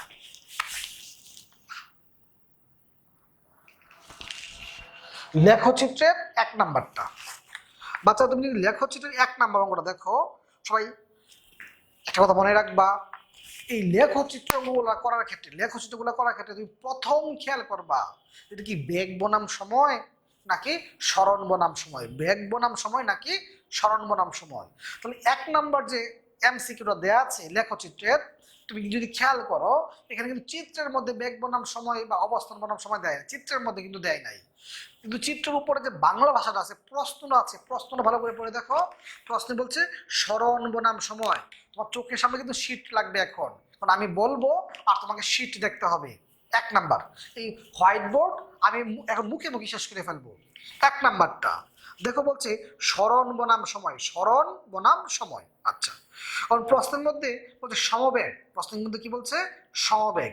তুমি জানো স্মরণ বনাম সময় লেখচিত্রের ক্ষেত্রে সরল রেখা মানে সমবেগ, বক্ররেখা মানে কি অসমবেগ, তাই না? স্মরণ বনাম সময় লেখচিত্রের ক্ষেত্রে সরল রেখা মানে কি সমবেগ আর বক্ররেখা মানে কি অসমবেগ। তাহলে এ নাম্বারটা দেখো বক্ররেখা অসমবেগ, বি নাম্বারটা দেখো সরল রেখা সমবেগ, সি নাম্বারটা দেখো শূন্য বেগ, ডি নাম্বারটা অসমবেগ। তো প্রশ্নের কোন বেগ চাইছে? সমবেগ, এই কারণে আনসার কি হবে বি, বিটা কি আমাদের সমবেগ।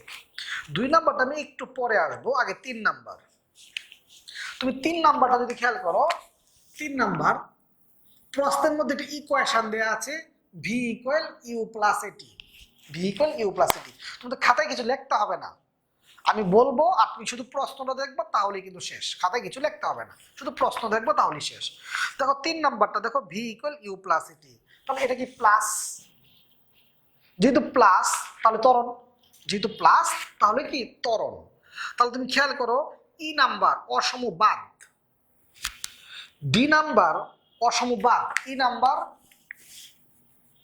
অসমবাদ, ডি নাম্বার অসমবাদ, সি নাম্বার মন্দন, সি নাম্বার কি বেগের মান হ্রাস পাচ্ছে, বেগের মান হ্রাস পাচ্ছে মন্দন বাদ। কারণ এ নাম্বারটাও ত্বরণ, বি নাম্বারটাও কি ত্বরণ, তো এখানে এটা কি প্লাস তার মানে ত্বরণ, তো এ নাম্বারটাও ত্বরণ আবার বি নাম্বারটাও ত্বরণ। তুমি খেয়াল করে দাও তো এখানে আদি বেগ আছে, যেহেতু আদি বেগ আছে, যেহেতু আদি বেগ আছে তারপর চিত্রটা কিন্তু এই জায়গাতে শুরু হবে, এই জায়গাতে শুরু হবে। খেয়াল করে দেখো তো এটার আদি বেগ আছে, এই কারণে চিত্রটা এই জায়গাতে শুরু হয়েছে, কিন্তু আদি বেগ নাই তাই মূল বিন্দু থেকে শুরু হয়েছে, এই কারণে আনসার হবে এ। আনসার কি হবে এ নাম্বারটা। আর বি নাম্বারটা মূল বিন্দু থেকে শুরু হয়েছে, যেহেতু মূল বিন্দু থেকে শুরু হয়েছে এই কারণে আদি বেগ থাকবে না, তখন সমীকরণটা কি হবে ভি ইকুয়াল এটি।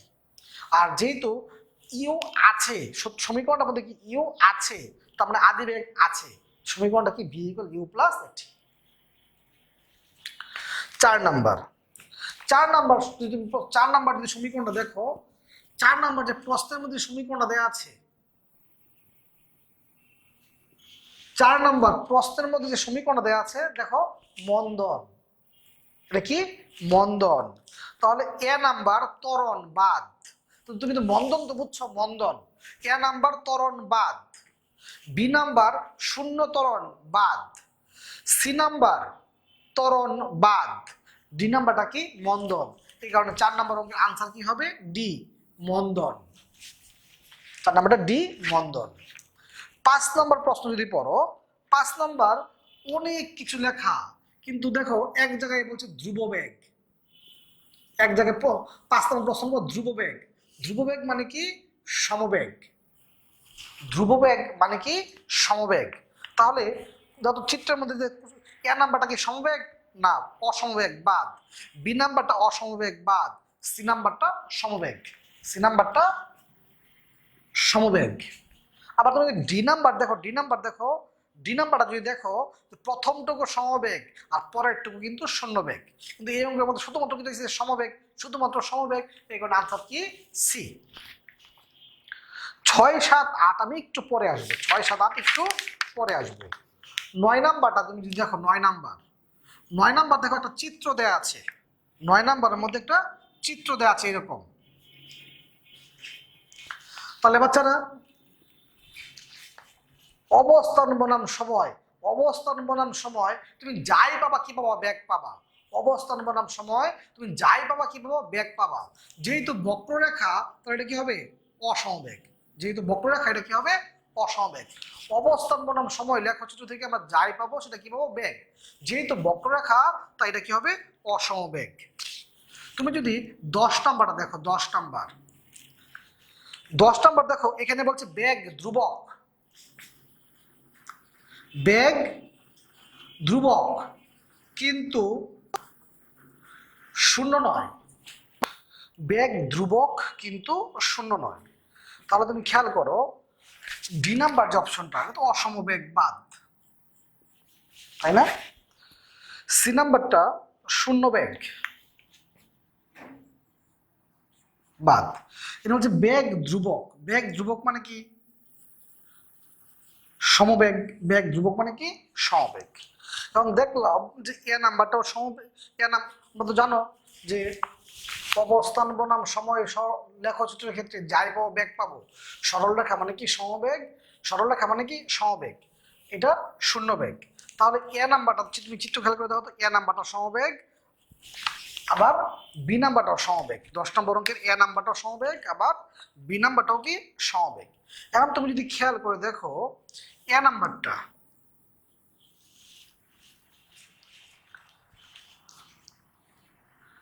বাড়ছে, কারণ বেগ কখনো কি হবে না, শূন্য হবে না। কিন্তু বি নাম্বারটা হ্রাস পাচ্ছে, এক সময় কি হয়ে যাবে, শূন্য হয়ে যাবে। এই কারণে আনসার বি নাম্বার না, আনসার কি এ নাম্বার। এইটাও সমবেগ, এইটাও সমবেগ, কারণ অবস্থান বনাম সময়, অবস্থান বনাম সময়, অবস্থান বনাম সময় লেখচিত্রের ক্ষেত্রে, অবস্থান বনাম সময় লেখচিত্রের ক্ষেত্রে সরল রেখা মানে কি সমবেগ, অবস্থান বনাম সময় লেখচিত্রের ক্ষেত্রে সরল রেখা মানে কি সমবেগ। এইটাও সমবেগ, এটাও সমবেগ, কিন্তু বলছে কিন্তু শূন্য নয়, কিন্তু শূন্য নয়। এটা যেহেতু বাড়তেছে এটা কখনো শূন্য হবে না, এটা এক সময় কি হয়ে যাবে, শূন্য হয়ে যাবে। এবার আনসার কি এ নাম্বার। এখন তোমরা 11 নাম্বার দেখবো। 11 নাম্বার,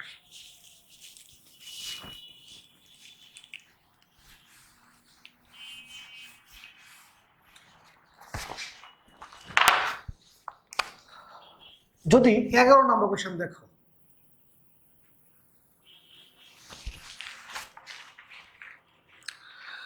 এগারো নম্বরে এরকম একটা চিত্র দেওয়া আছে।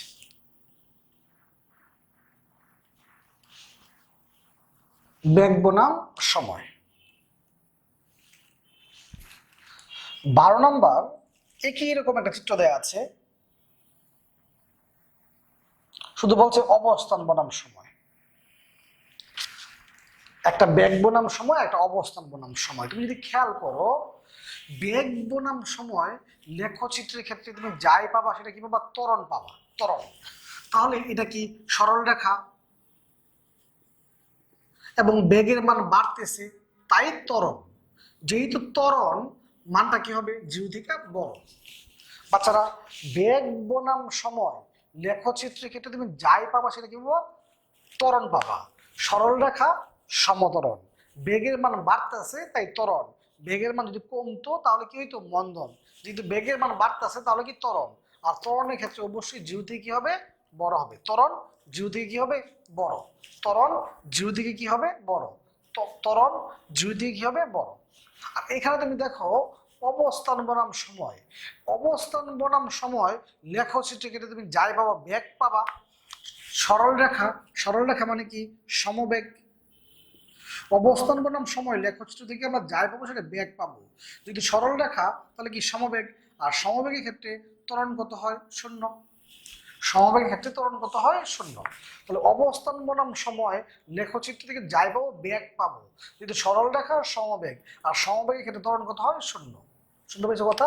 তার মানে এটা বেগ বনাম সময় ত্বরণ পাবো, সরল রেখা সমত্বরণ, ত্বরণ জিরো থেকে বড়।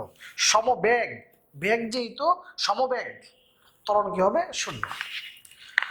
যদি 13 নম্বর প্রশ্ন দেখো, 13,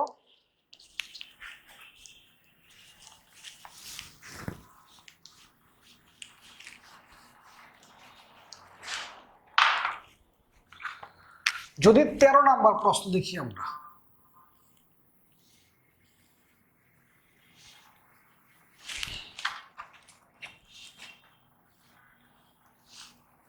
বলছে অবস্থান বনাম সময়। এবং 14 নম্বর যদি দেখো বলছে বেগ বনাম সময়। তাহলে বাচ্চারা তোমার অবস্থান বনাম সময় খেয়াল করো, অবস্থান বনাম সময় লেখচিত্র থেকে যা পাবা বেগ পাবা, সরল রেখা সমবেগ।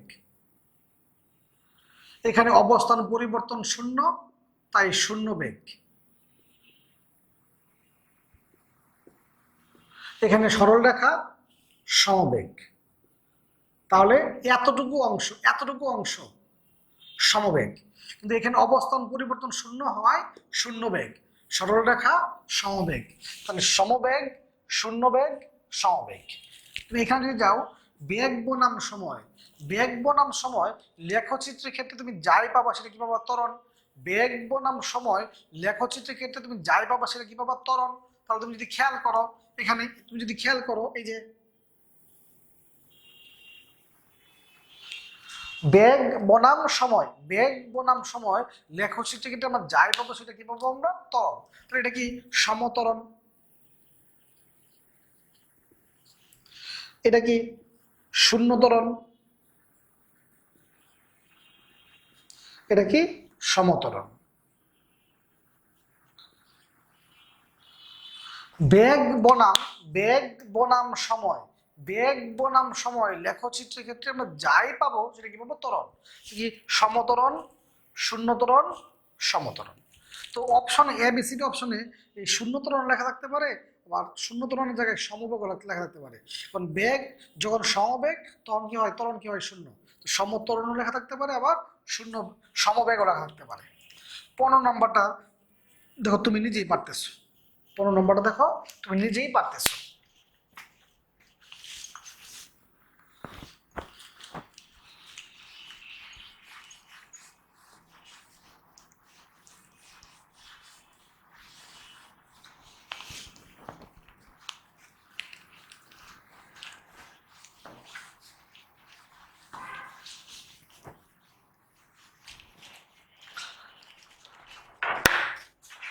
সবাই 7 নম্বরটা দেখবা এখন।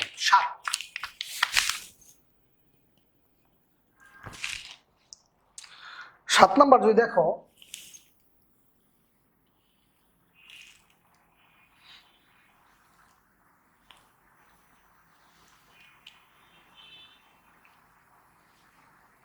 সাত নাম্বার, এদিকে বেগের মান দেয়া আছে, এদিকে সময়ের মান দেয়া আছে।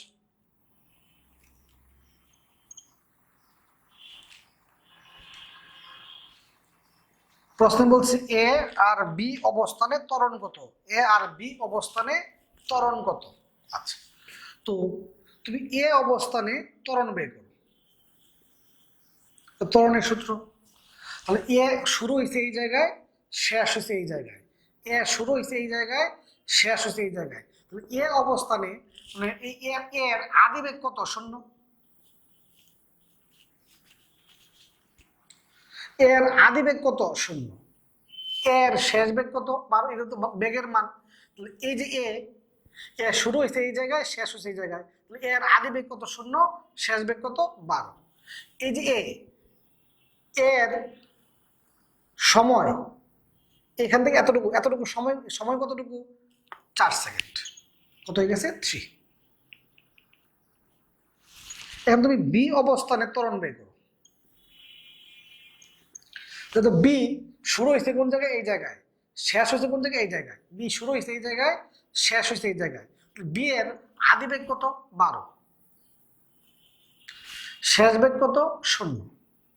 আর এই যে বি শুরু হয়েছে এই জায়গায়, শেষ হয়েছে এই জায়গায়, তাহলে বি এর সময় কতটুকু? শুরু এই জায়গায়, শেষ এই জায়গায়। বি এর সময় কয় সেকেন্ড? 2 সেকেন্ড। -6। এ অবস্থানে ত্বরণ কত? 3। আর বি অবস্থানে ত্বরণ কত? -6। সবাই 8 নাম্বারটা দেখো। 8,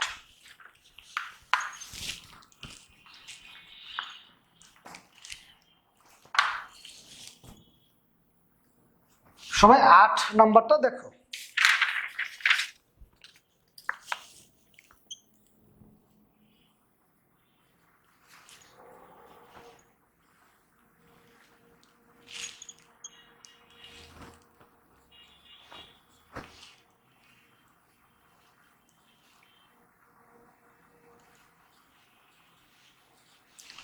প্রশ্ন বলছে 4 সেকেন্ড সময়ে, এই 0 থেকে 4 সেকেন্ড সময় অতিক্রান্ত দূরত্ব কত? তাহলে এই 4 সেকেন্ড সময় খেয়াল করো, এই 4 সেকেন্ড সময়ে, এই 4 সেকেন্ড সময়ে অতিক্রান্ত দূরত্ব,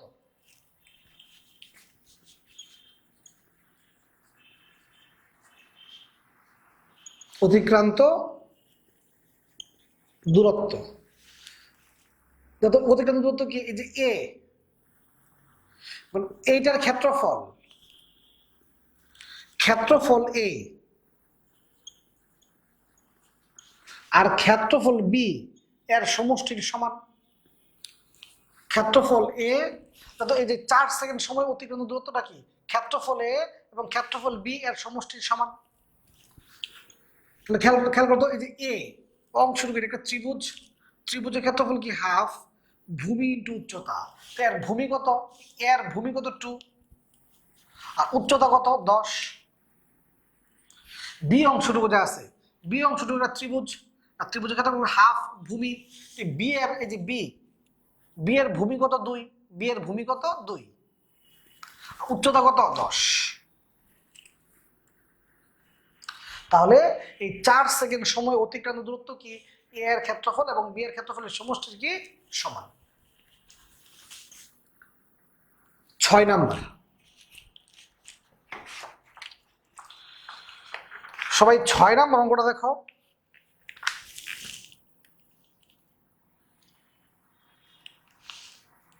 ছয় নাম্বার,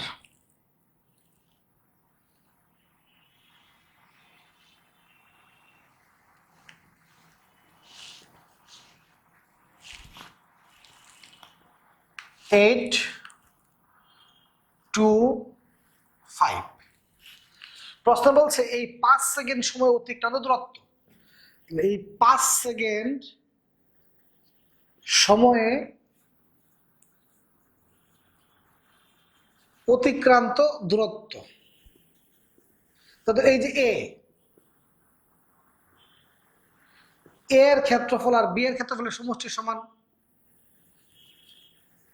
ক্ষেত্রফল এ প্লাস ক্ষেত্রফল বি। তাহলে তোমার এখানে যে 5 সেকেন্ড সময় যে অতিক্রান্ত দূরত্বটা কি, এ এর ক্ষেত্রফল এবং বি এর ক্ষেত্রফলের সমষ্টির কি সমান। তুমি চিত্র দেখো, এ একটা ত্রিভুজ, ত্রিভুজের ক্ষেত্রফল হাফ, এর ভূমি কত 2, এর উচ্চতা কত 8। আর বি এর ক্ষেত্রফল, বি একটা আয়তক্ষেত্র, আয়তক্ষেত্রের ক্ষেত্রফল দৈর্ঘ্য ইন্টু প্রস্থ। তাহলে এই যে বি, খেয়াল করো, এই যে তোমার বি, এই যে বি, বি এর ভূমি দৈর্ঘ্য ইন্টু প্রস্থ, দৈর্ঘ্য কত 3, দৈর্ঘ্য কত 3 আর প্রস্থ কত 8, কত হয়ে গেছে 32। তাহলে কত, এই যে এ এর ক্ষেত্রফল প্লাস বি এর ক্ষেত্রফল, ত্রিভুজের ক্ষেত্রফল হাফ ভূমি ইন্টু উচ্চতা, আয়তক্ষেত্রের ক্ষেত্রফল দৈর্ঘ্য ইন্টু প্রস্থ। এখন 2 নাম্বারটা,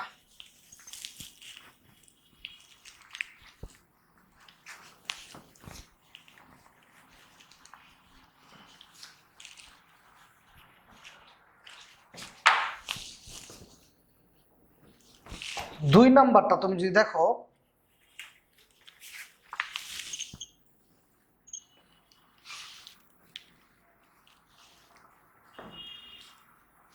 এদিকে বেগের মান দেয়া আছে আর এদিকে সময়ের মান।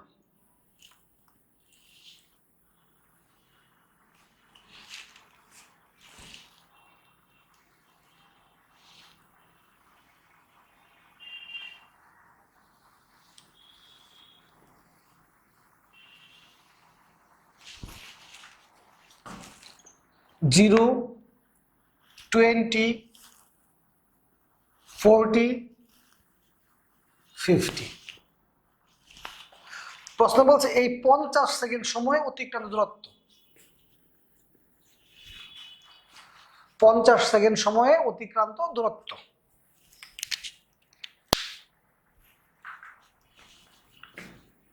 পঞ্চাশ সেকেন্ড সময়ে অতিক্রান্ত দূরত্ব, এই যে এর ক্ষেত্রফল, বি এর ক্ষেত্রফল,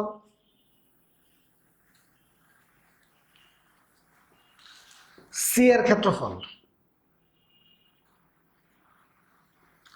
ক্ষেত্রফল এ, ক্ষেত্রফল বি, ক্ষেত্রফল সি, এই তিনটার সমষ্টি। এ একটা ত্রিভুজ, হাফ ভূমি, এই যে এর ভূমি কত 20, উচ্চতা কত 10, আয়তক্ষেত্র দৈর্ঘ্য ইন্টু প্রস্থ, বি এর দৈর্ঘ্য কত? এই যে বি, বি এর দৈর্ঘ্য কত? 20, প্রস্থ কত? 10, ক্ষেত্রফল সি, সি একটা ত্রিভুজ, সি একটা কি?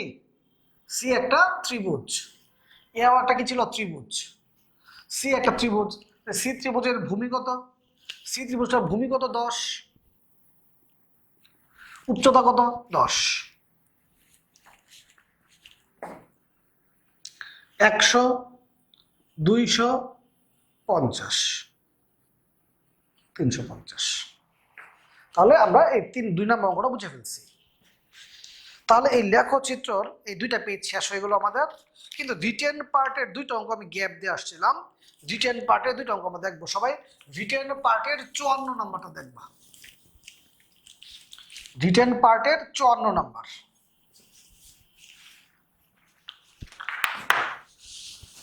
রিটেন পার্ট এর 54 নম্বর।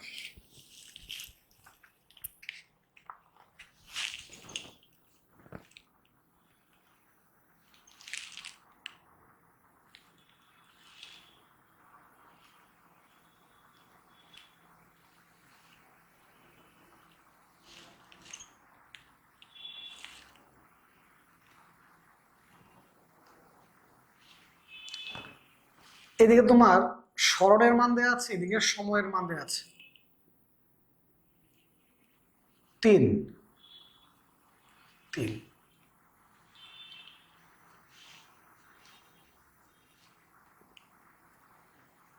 4,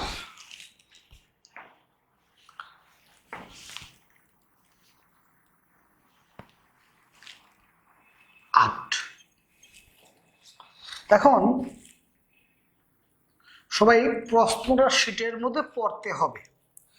দেখো প্রশ্নে বলছে যে এ বি অংশে বস্তুর ত্বরণের মান নির্ণয় করো। এ বি অংশে ত্বরণের মান বের করো। এই যে এ বি অংশে, তাহলে তুমি এ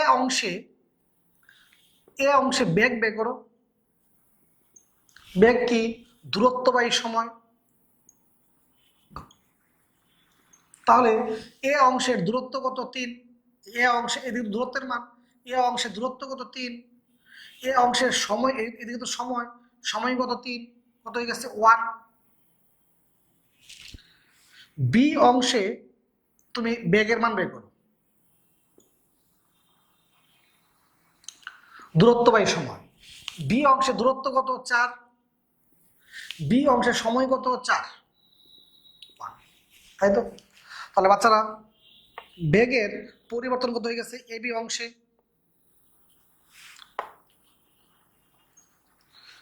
এ বি অংশে বেগের পরিবর্তন কত হয়ে গেছে? 0।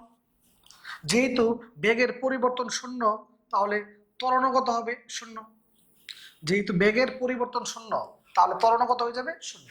তাহলে প্রশ্নে বলছে, তোমাকে প্রশ্নে বলছে যে এ বি অংশে, প্রশ্নে বলছে এ বি অংশে ত্বরণ বের করো। আমি কি করছি? এ অংশে বেগ বের করছি, আবার বি অংশে বেগ বের করছি। তারপর দেখলাম বেগের পরিবর্তন কত? 0।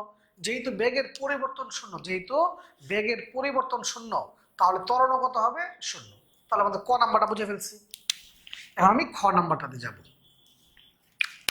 খ নাম্বার, খ নাম্বার সবাই শিটের মধ্যে প্রশ্নটা পড়ো। বলছে লেখচিত্রের বিসি রেখাটি সমবেগ নাকি স্থিরাবস্থা নির্দেশ করে। তুমি কিন্তু জানো অবস্থান, খেয়াল করো, অবস্থান বনাম সময়, অবস্থান বনাম সময় লেখচিত্রের ক্ষেত্রে যাই পাবা বেগ পাবা। সরল রেখা মানে সমবেগ, বক্ররেখা মানে অসমবেগ। কিন্তু এই যে বিসি অংশটুকু, এই বিসি অংশটুকুর মধ্যে তার অবস্থান পরিবর্তন কত? 0। বিসি অংশটুকুর মধ্যে অবস্থান পরিবর্তন, খেয়াল করো, বি এর অবস্থান কত? 4। সি এর অবস্থান কত? 4। তাহলে এই বিসি অংশে অবস্থান পরিবর্তন, খ নাম্বার। বিসি অংশে অবস্থান পরিবর্তন কত? 0। অবস্থান পরিবর্তন 0 হয়, বেগের মান কত হবে? 0। অবস্থান পরিবর্তন শূন্য হলে বেগের মান কত হবে? শূন্য। বেগের মান শূন্য, বেগের মান শূন্য, তার মানে কি নির্দেশ করে? স্থিরাবস্থা নির্দেশ করে। বেগের মান শূন্য, যেহেতু বেগের মান শূন্য, তাহলে কি নির্দেশ করে? স্থিরাবস্থা নির্দেশ করে। বেগের মান শূন্য, তাহলে কি নির্দেশ করে? স্থিরাবস্থা নির্দেশ করে। তাহলে বাচ্চারা 54 নম্বরটাও শেষ হয়ে গেল। 55 নম্বর।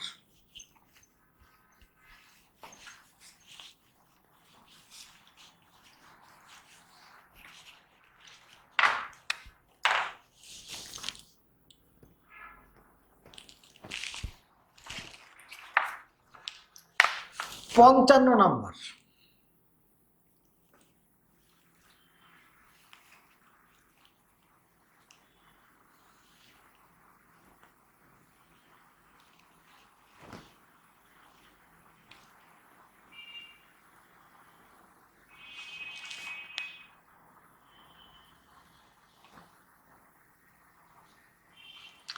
তোমার চিত্রটা একটু সিটের মধ্যে তোমাদের দেখতে হবে।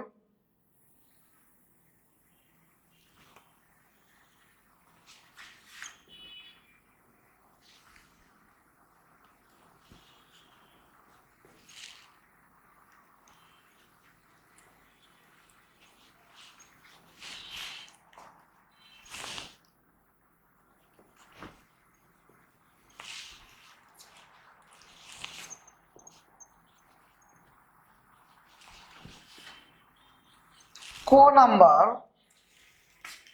বলছে 6 সেকেন্ড সময়ে দূরত্ব কত? মানে এই 0 থেকে 6 সেকেন্ড সময় দূরত্ব কত? বাচ্চারা একটা জিনিস খেয়াল করো, এতটুক 2, এতটুক 4, এতটুক 6, যেহেতু এই অবস্থানটার মান দেয়া নাই, এটা তো আমরা চিত্র থেকে বুঝতেছি মধ্যবিন্দু, কত হবে? 5। চিত্র থেকে বুঝতেছি এটা কি এটা কি মধ্যবিন্দু, তাই এটা কি 5, এটা সি, এটা ডি। আর এটা কোথাও দেখো, এইদিকে এই পর্যন্ত মান দেয়া আছে 4, কিন্তু এই মানটা দেয়া নাই। এই মানটা দেয়া আছে কত? 4, কিন্তু এই মানটা কিন্তু দেয়া নাই। কিন্তু আমরা চিত্র যেহেতু দেয়া নাই, দেয়া থাকলে তো যা দেয়া আছে তাই ইউজ করতাম। যেহেতু দেয়া নাই, তাহলে আমরা চিত্র থেকে বুঝলাম এইখান থেকে এখানে উচ্চতা, এখানে উচ্চতা কি সমান, এটা কত হবে? 4ই হবে। সেটা পরের বিষয়। মানে আমরা এই 6 সেকেন্ড সময়ে দূরত্ব বের করব। দূরত্ব কি হবে?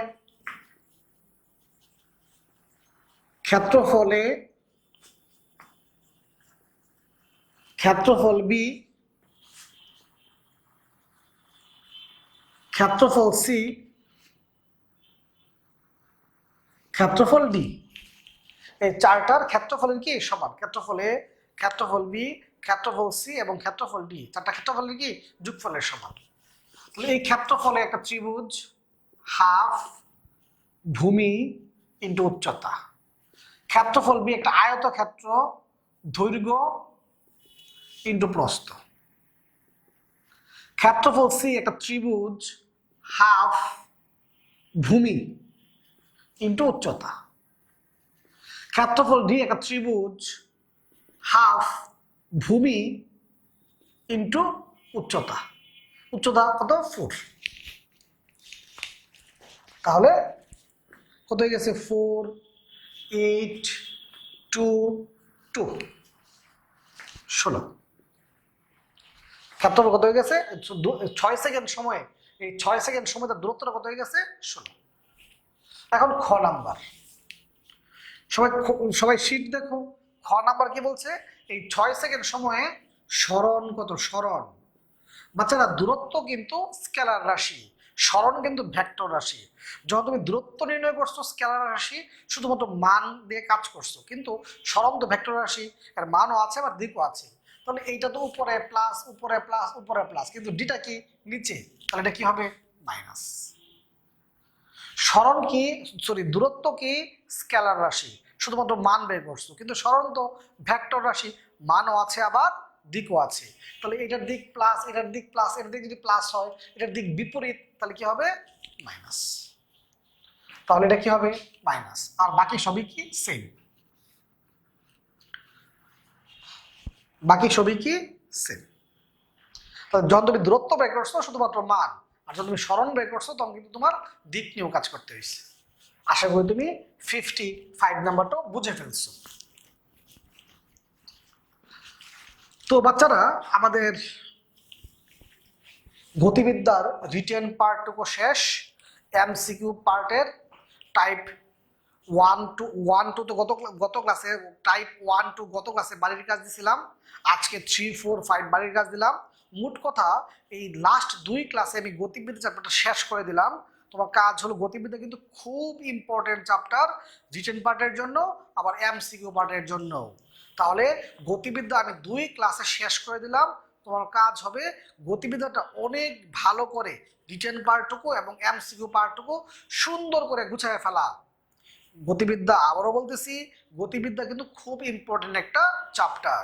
তাহলে বাচ্চারা, গতিবিদ্যার ম্যাথটুকু আমি শেষ করে দিলাম। এখন আমি মেইন বইটা দাগাই দিব। কিন্তু তোমাদের কাছে আবারও বলতেছি, গতিবিদ্যা খুবই ইম্পর্টেন্ট, অনেক ভালো করে গতিবিদ্যা চ্যাপ্টারটা গোছাও। এখন আমি মেইন বইটা দাগাই দিব। বাচ্চারা, গতিবিদ্যা টেক্সট বুক বের করো, গতিবিদ্যা টেক্সট বুকটা বের করো। একমাত্রিক প্রসঙ্গ কাঠামো, একমাত্রিক প্রসঙ্গ কাঠামো এর উদাহরণগুলা, একমাত্রিক প্রসঙ্গ কাঠামো এর উদাহরণ, একমাত্রিক প্রসঙ্গ কাঠামোর উদাহরণ। দ্বিমাত্রিক প্রসঙ্গ কাঠামো, দ্বিমাত্রিক প্রসঙ্গ কাঠামো এর উদাহরণ। ত্রিমাত্রিক প্রসঙ্গ কাঠামো, দ্বিমাত্রিক প্রসঙ্গ কাঠামো উদাহরণ, ত্রিমাত্রিক প্রসঙ্গ কাঠামো এর উদাহরণ। শুধু উদাহরণ। তার মানে একমাত্রিক প্রসঙ্গ কাঠামো, দ্বিমাত্রিক প্রসঙ্গ কাঠামো এবং ত্রিমাত্রিক প্রসঙ্গ কাঠামো উদাহরণ। তোমার খাতার মধ্যে এইগুলো একটু লিখতে হবে, খাতার মধ্যে এইগুলো একটু লিখতে হবে। সময়ের উপর ত্বরণ নির্ভর না করলে তা হবে সমত্বরণ। কি বললাম? সময়ের উপর ত্বরণ নির্ভর না করলে তা হবে সমত্বরণ। এগুলো তো এক্সট্রা ইনফরমেশন, অন্য বই থেকে আনা। সময়ের উপর ত্বরণ নির্ভর না করলে তা হবে সমত্বরণ, আর নির্ভর করলে সেটা হবে অসমত্বরণ। দেখছো? কেন্দ্রমুখী ত্বরণ বৃত্তের কেন্দ্রের দিকে কাজ করে, কেন্দ্রমুখী ত্বরণ বৃত্তের কেন্দ্রের দিকে কাজ করে। প্রক্ষেপকের গতি সমত্বরণে গতিশীল, দ্বিমাত্রিক গতির একটি উৎকৃষ্ট উদাহরণ। তো প্রক্ষেপকের গতি সমত্বরণে গতিশীল, দ্বিমাত্রিক গতির একটি উৎকৃষ্ট উদাহরণ। তুমি এখানে দ্বিমাত্রিক প্রসঙ্গ কাঠামো পড়ছো, তার মানে কি প্রক্ষেপকের গতি কার উদাহরণ? দ্বিমাত্রিক গতির উদাহরণ। উড়ন্ত মাছির গতি ত্রিমাত্রিক, উড়ন্ত মাছির গতি ত্রিমাত্রিক। দেয়ালে বা মেঝেতে একটি পিঁপড়ার গতি দ্বিমাত্রিক, দেয়ালে বা মেঝেতে একটি পিঁপড়ার গতি দ্বিমাত্রিক। জড় প্রসঙ্গ কাঠামোগুলো পরস্পরের সাথে ধ্রুববেগে গতিশীল, জড় প্রসঙ্গ কাঠামোগুলো পরস্পরের সাথে ধ্রুববেগে গতিশীল। এই লেখাগুলো তোমাদের একটা টুকেনের লেখা বইয়ের মাঝখানে রাখতে হবে, এগুলো এক্সট্রা ইনফরমেশন এবং ইম্পর্টেন্ট। জড় প্রসঙ্গ কাঠামো ত্বরণ বা মন্দন থাকে না, জড় প্রসঙ্গ কাঠামো ত্বরণ বা মন্দন থাকে না। নিউটনের গতিসূত্রগুলো জড় প্রসঙ্গ কাঠামোতে প্রযোজ্য হয়। অজড় প্রসঙ্গ কাঠামো, অজড় প্রসঙ্গ কাঠামো নিউটনের সূত্রগুলো প্রযোজ্য হয় না। এই লাইনটা শুধু দাগে রাখো, এই মহাবিশ্বের সকল স্থিতি আপেক্ষিক, সকল গতি আপেক্ষিক। কোনো গতি পরম নয়, কোনো গতি পরম নয় কোনো স্থিতি। এই অঙ্কটা তোমাকে ক্লাসে করাইছি, যে অঙ্কটা ক্লাসে করাই দিছি আমি, হ্যাঁ ক্লাসে অঙ্কটা হুবহু তোমাকে ক্লাসে করাই দিছি। এই যে এই সরণ, বেগ, ত্বরণ, আমি জানি তুমি এককগুলো জানো, তাও একটু দাগায় ফেলো। সরণ এর ভেক্টর আছে, এর মান অধিক উভয় আছে, এর একক মিটার, মাত্রা এল, একক মাত্রাগুলো ইম্পর্টেন্ট, এই কারণে দেখাচ্ছি। দ্রুতি, দ্রুতির একক মিটার পার সেকেন্ড, মাত্রা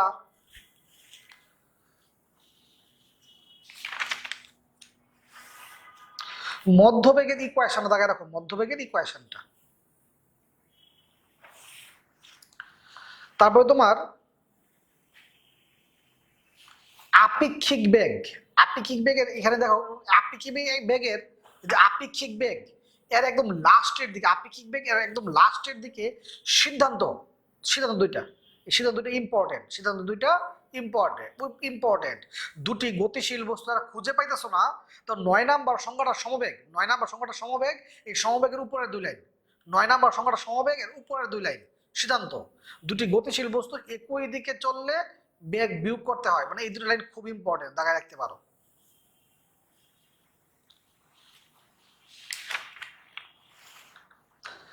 তাৎক্ষণিক ত্বরণ, তাৎক্ষণিক ত্বরণের সংজ্ঞাটা বের করো, তাৎক্ষণিক ত্বরণের সংজ্ঞাটা বের করো। দেখো লেখা আছে সময় ব্যবধান শূন্যের কাছাকাছি হলে গড় ত্বরণের সীমান্তিক মান ত্বরণের সমান। এই লাইনটা দাগে দেখো, সময় ব্যবধান শূন্যের কাছাকাছি হলে গড় ত্বরণের সীমান্তিক মান ত্বরণের সমান।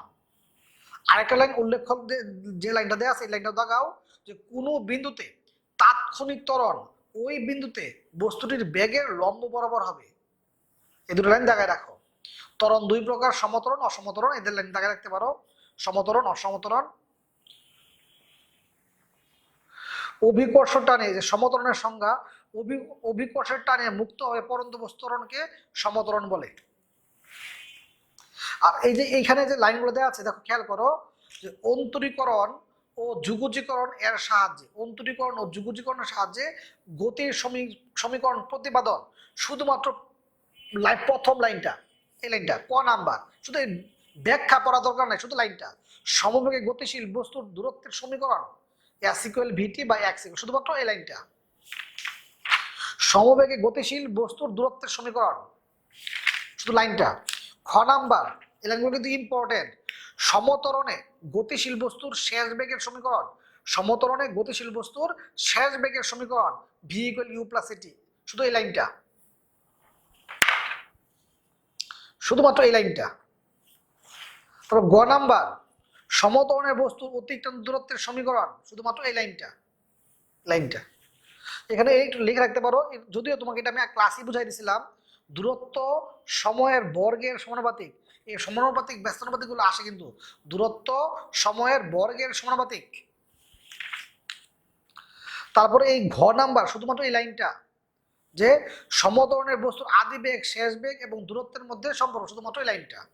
এখানে বেগের সাথে দূরত্বের সাথে, বাচ্চারা দূরত্বের সাথে বেগের কি সম্পর্ক? বর্গের সমানুপাতিক। দূরত্বের সাথে বেগের কি সম্পর্ক? বর্গের সমানুপাতিক। এই লাইনগুলো খুব ইম্পর্টেন্ট, এখানে লেখা আছে দূরত্ব কি? বেগের বর্গের সমানুপাতিক।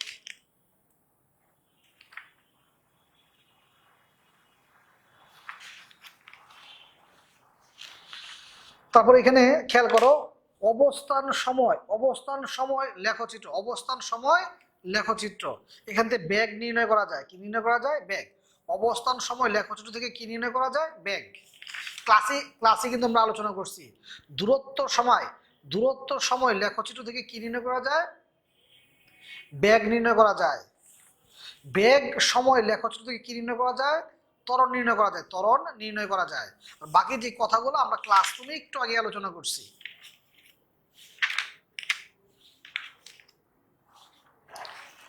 তারপরে প্রাস, এই প্রাসের সংজ্ঞাগুলো একটু রিডিং করবা, শুধুমাত্র রিডিং। মানে এই যে প্রাসের প্রক্ষেপণ বিন্দু, প্রক্ষেপণ পথ, প্রক্ষেপণ বেগ, এই সবগুলো রিডিং করবা, ঠিক আছে? রিডিং। আর এই যে তোমার এখানে প্রাসের উপর খেয়াল করে এই লাইনগুলো একটু পড়তে হবে। প্রাসের উপর একমাত্র ক্রিয়াশীল বল অভিকর্ষ বল। প্রাসের সর্বাধিক উচ্চতা পৃথিবীর ব্যাসার্ধের তুলনায় নগণ্য। তাই প্রাসের গতির আলোচনায় অভিকর্ষ ত্বরণের মান স্থির ধরে নেওয়া হয়। প্রাসের গতি আলোচনায় বায়ুর বাধা উপেক্ষণীয়। এই তিনটা লাইন পড়তে হবে। এই সংজ্ঞাগুলো শুধুমাত্র রিডিং করবা। এই প্রক্ষেপণ গতির এই অংশটুকু কিন্তু খুব ইম্পর্টেন্ট এমসিকিউ এর জন্য। প্রক্ষেপণ গতির এই অংশটুকু কিন্তু খুব ইম্পর্টেন্ট এমসিকিউ এর জন্য। প্রক্ষেপণ গতি দেখা ফেলো, প্রক্ষেপণ গতি দ্বিমাত্রিক গতি, প্রক্ষেপণ গতি দ্বিমাত্রিক গতি ইম্পর্টেন্ট কিন্তু। তারপরে কি?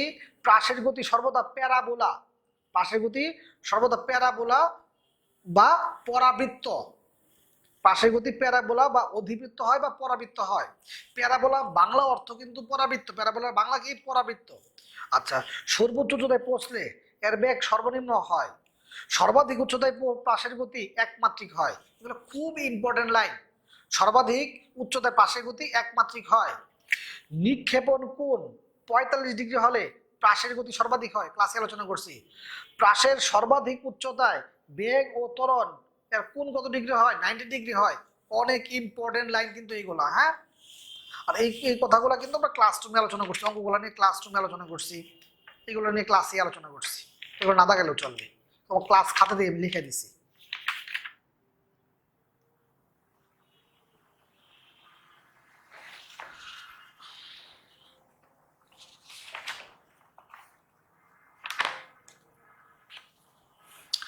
পরন্ত বস্তুর সূত্র, সবাই বইয়ের মধ্যে পরন্ত বস্তুর সূত্র বের করো। এই সূত্রগুলো কিন্তু ক্লাস খাতায় আমি তোমার লিখে দিচ্ছি, এই কারণে বইয়ের লিখতে না করলাম, তোমার ক্লাস খাতা দিয়ে লেখা আছে।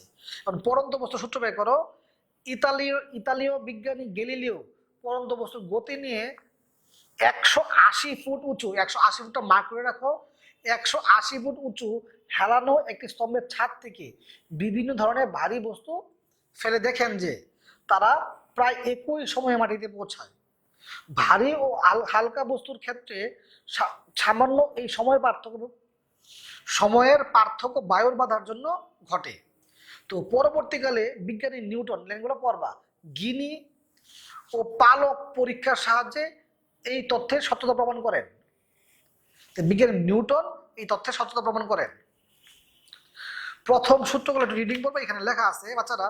প্রথম সূত্র h1 এবং h2 সমান। দ্বিতীয় সূত্র বেগ সময়ের সমানুপাতিক।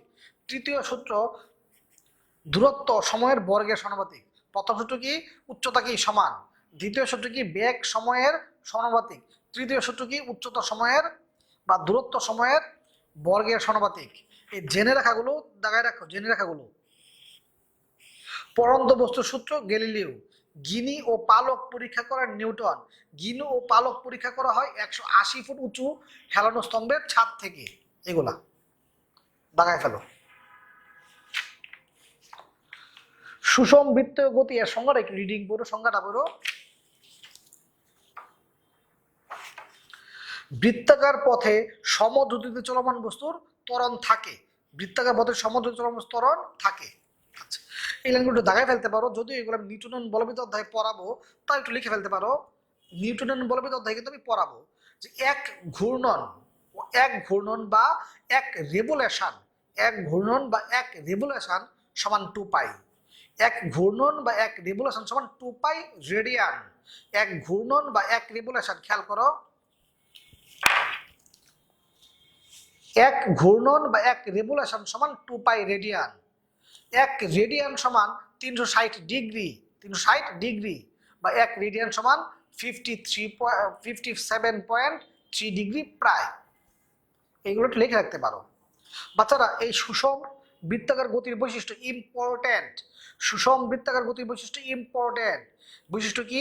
সমদ্রুতি বিদ্যমান, সমকৌণিক বেগ বিদ্যমান, কৌণিক ত্বরণ শূন্য, কেন্দ্রমুখী ত্বরণ আছে। ইম্পর্টেন্ট। সুষম বৃত্তাকার গতির বৈশিষ্ট্য ইম্পর্টেন্ট। সমদ্রুতি বিদ্যমান, সমকৌণিক বেগ বিদ্যমান, কৌণিক ত্বরণ শূন্য, কেন্দ্রমুখী ত্বরণ আছে। ইম্পর্টেন্ট। এতটুকুই তোমার গতিবিদ্যার মেইন বই, এতটুকুই দেখানো। আর এই অধ্যায়টার লাস্টে যে এমসিকিউ গুলো আছে, আমি স্যারের বইয়ের যে এমসিকিউ গুলো থাকে, এই এমসিকিউ গুলো একটু পড়বা, ঠিক আছে? এমসিকিউ গুলো পড়বা। আর আরেকটা কথা হলো, তোমার বহু নির্বাচনী প্রশ্ন উত্তরের জন্য প্রয়োজনীয় বিষয় সারসংক্ষেপ, এই অধ্যায়ের এইগুলো একটু রিডিং করবা। 9 নাম্বার, প্রাসের সর্বোচ্চ অবস্থানে বেগ ও ত্বরণ। প্রাসের সর্বোচ্চ অবস্থানে বেগ ও ত্বরণের মধ্যবর্তী কোণ 90 ডিগ্রি। যদি তুমি আগেও দেখাইছো তাও একটু পড়বা। পাল্লা সর্বনিম্ন হলে এই 9 নাম্বারটা পড়বা, 10 নাম্বারটা পড়বা, 11 নাম্বারটা পড়বা। 9, 10, 11 এদের দেখো তোমার ক্লাস খাতা কিন্তু লিখে দিয়েছিলাম। প্রাসের প্রক্ষেপণ সীমা 76 ডিগ্রি হলে, আমি ক্লাসে লিখছিলাম 76 ডিগ্রি, এখানে লেখা 10⁻⁴ হলে সর্বাধিক উচ্চতা অনুভূমিক পাল্লার সমান হবে। এই 9, 10, এই যে 9, 10 কোনগুলো দেখাইতেছি তো অনেকে খুঁজে পাইতেছো না। যারা খুঁজে পাইতেছো না, এই যে বহু নির্বাচনী প্রশ্নের উত্তরের জন্য প্রয়োজনীয় বিষয়াবলীর সার সংক্ষেপ। বহু নির্বাচনী প্রশ্নের উত্তরের জন্য যেখানে 9, 10, 12, 13